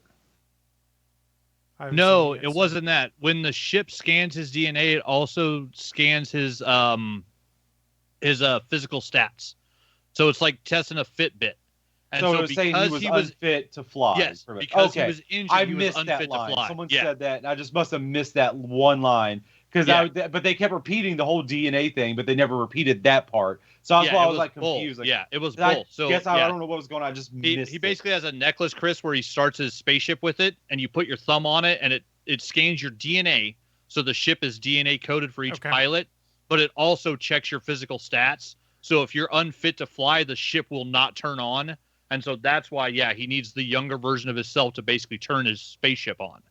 It's written contrivance. I'll give it to it though. Yeah, it's there to give you the whole like a 10-year-old playing Ryan Reynolds, which is fucking hilarious. The kid is great. He's funny as hell. Yeah, he plays a good shithead.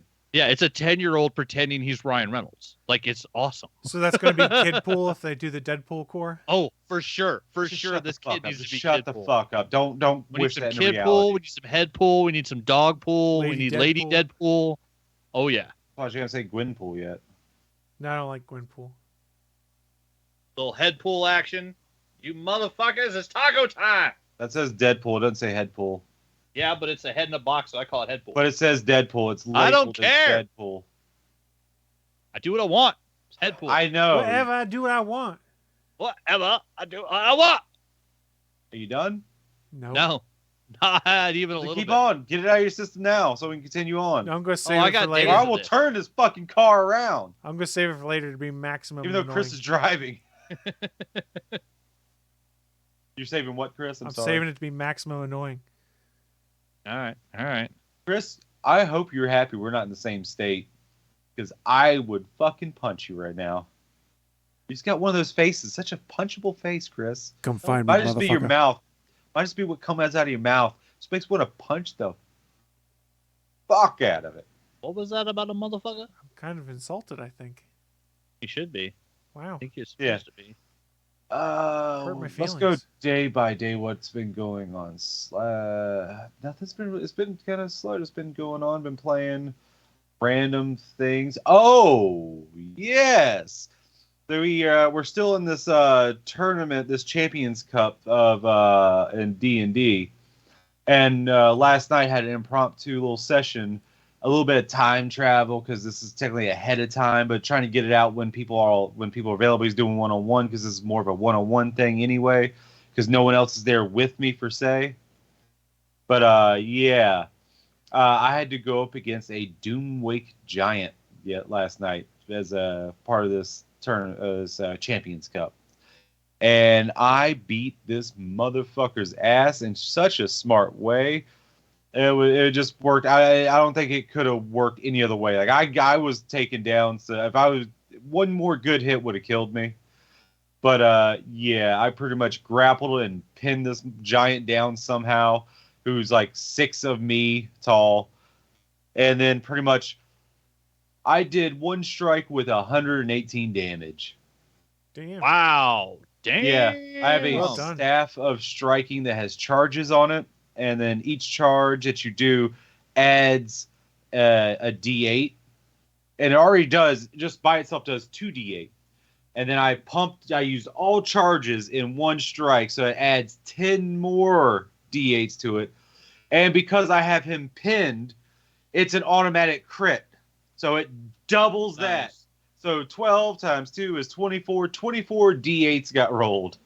Damn. And we used Wow. D&D Beyond to do it. So seeing all those dice go all across the screen was pretty fucking awesome. And yeah, and then add on the +8 damage that the staff does for me on top of after those rolls. 110 damage with the rolls straight up, and then 8 damage on top of that, 118 damage. And I pretty much obliterated this skull. I was like, I pretty much for flavor wise, I said I was doing the Gandalf, you shot, and it's like you're taking the end of the staff and just striking straight down in the back of his skull. Yeah, that felt nice. It felt good, and I think that's the only way that it could have won. And I wasn't using any meta knowledge, except for what I was learning during the battle. Like I learned I needed to hit a 16 to hit him. I learned that from some things, and I used that going forward. So I wasn't using any, the only meta knowledge I was using is looking at the Magic the Gathering card. Like, oh, that's what it looks like. Okay. That kind of helped me, visualize it. It went really, really damn well. The DM is brought in. If you remember the Sun and Moon Pokemon games, Yes. do you remember Team Skull? Yes. We have Team Skull in there. Nice. These guys are still just as annoying too. I have paid them, and I'm continuing to pay them to go to be in the stands as we're doing this champions, because it's like a gladiator type thing. And I paid them to do the all right, guys, when I'm coming up there, I'm gonna need you guys to cheer for me, but it's very particular. I need you to go bump, bump, bump. We will rock you. And yeah, I like to flavor stuff up with shit like that, because otherwise, what's no fun in it? Just being mechanical, that's no fun. You have to mix both parts to make one cohesive thing. And no metagaming. Don't be a min-max, you little shitheads. Fucking just have fun. And yeah, I'm just gonna be done after that. That's fair. Next. Well, on that note, Next. we're going to wrap things up. A friendly reminder as we do that, though, the show streams live every Sunday at 11 a.m. Eastern, 10 a.m. Central, over at www.geeks.live. So we'll be back next Sunday for more of our horse shit shenanigans, as we like to put it. As you like to put it. We like As we like to put it. I've never once said it. You don't like the expression horse shit shenanigans? Shit shenanigans. Are you buying GTA now? Sounds like it. Well, he's Sounds milking like that GTA cow. to me. I'm pulling that teat as hard as I can. Getting that cheese sauce out. I'm sorry. No, that's not me doing. That's Rocksteady. You're not Rocksteady. Sorry, a Rockstar. Speaking of Right, Rocksteady, you Rockstar. did see that the Suicide Squad game got delayed a year, right? A year? A year, next year. I mean, I'm happy about it because it's only going to be on next gen, or technically their current gen, technically, but you know what I mean. I know what you mean. Just thought I'd mention that. Yeah, well, I don't mind that at all. Yeah, fucking wait a year. I mean, that still sucks, but I can't play you. So what am I want to play you. I have no way to. Thank you, scalpers. You can go suck a goddamn dick. Willie can't even play Guardians of the Galaxy yet. Chris, remember what I told you about how your face is punchable because of what comes out of your goddamn mouth? That's not very nice. Why are you so mean to me? Cat even agrees with me. The cat's Get mad outta at your here. dirty language and wants to hide. Cat ain't angry at me. Cat loves The me. cat just ran away as you went to pet it. Because it's probably because it's looking outside and can't see what's touching the backside of it. We'll go with that story, I suppose. See, look, it's already back. Behind the curtain, but that's neither here nor there. So thank you everyone who did join us this week in the chat room. Thank you everyone who listens to the audio podcast when we drop it. And also thank you to anyone that may check it out on the Gonna Geek YouTube channel. I guess on that note, we're going to get out of here. And as we get out of here, I ask, do you guys have any final thoughts that you want to share with the people? Making Fun on Netflix is a fantastic show. That's on my list to see too. Willie's going to keep milking the GTA teat, evidently. And on that note, we are getting out of here, and we will see you all next week. Thanks for listening to this brand new episode of the All Things Good and Nerdy podcast. Don't forget, we'll be back next Sunday live at 11 a.m. Eastern, 10 a.m. Central over at live.atgnpodcast.com, channel 3 of the Alpha Geek Radio app, and over at our network home at gonnageek.com/live. If you have any feedback for the show, please contact us atgnpodcast@gonnageek.com, on our hotline number at 304-806-ATGN, or even better, go to Twitter and send us a message at ATGN Podcast. The music you've heard in this show is produced by Kevin MacLeod and can be found at incompetech.com.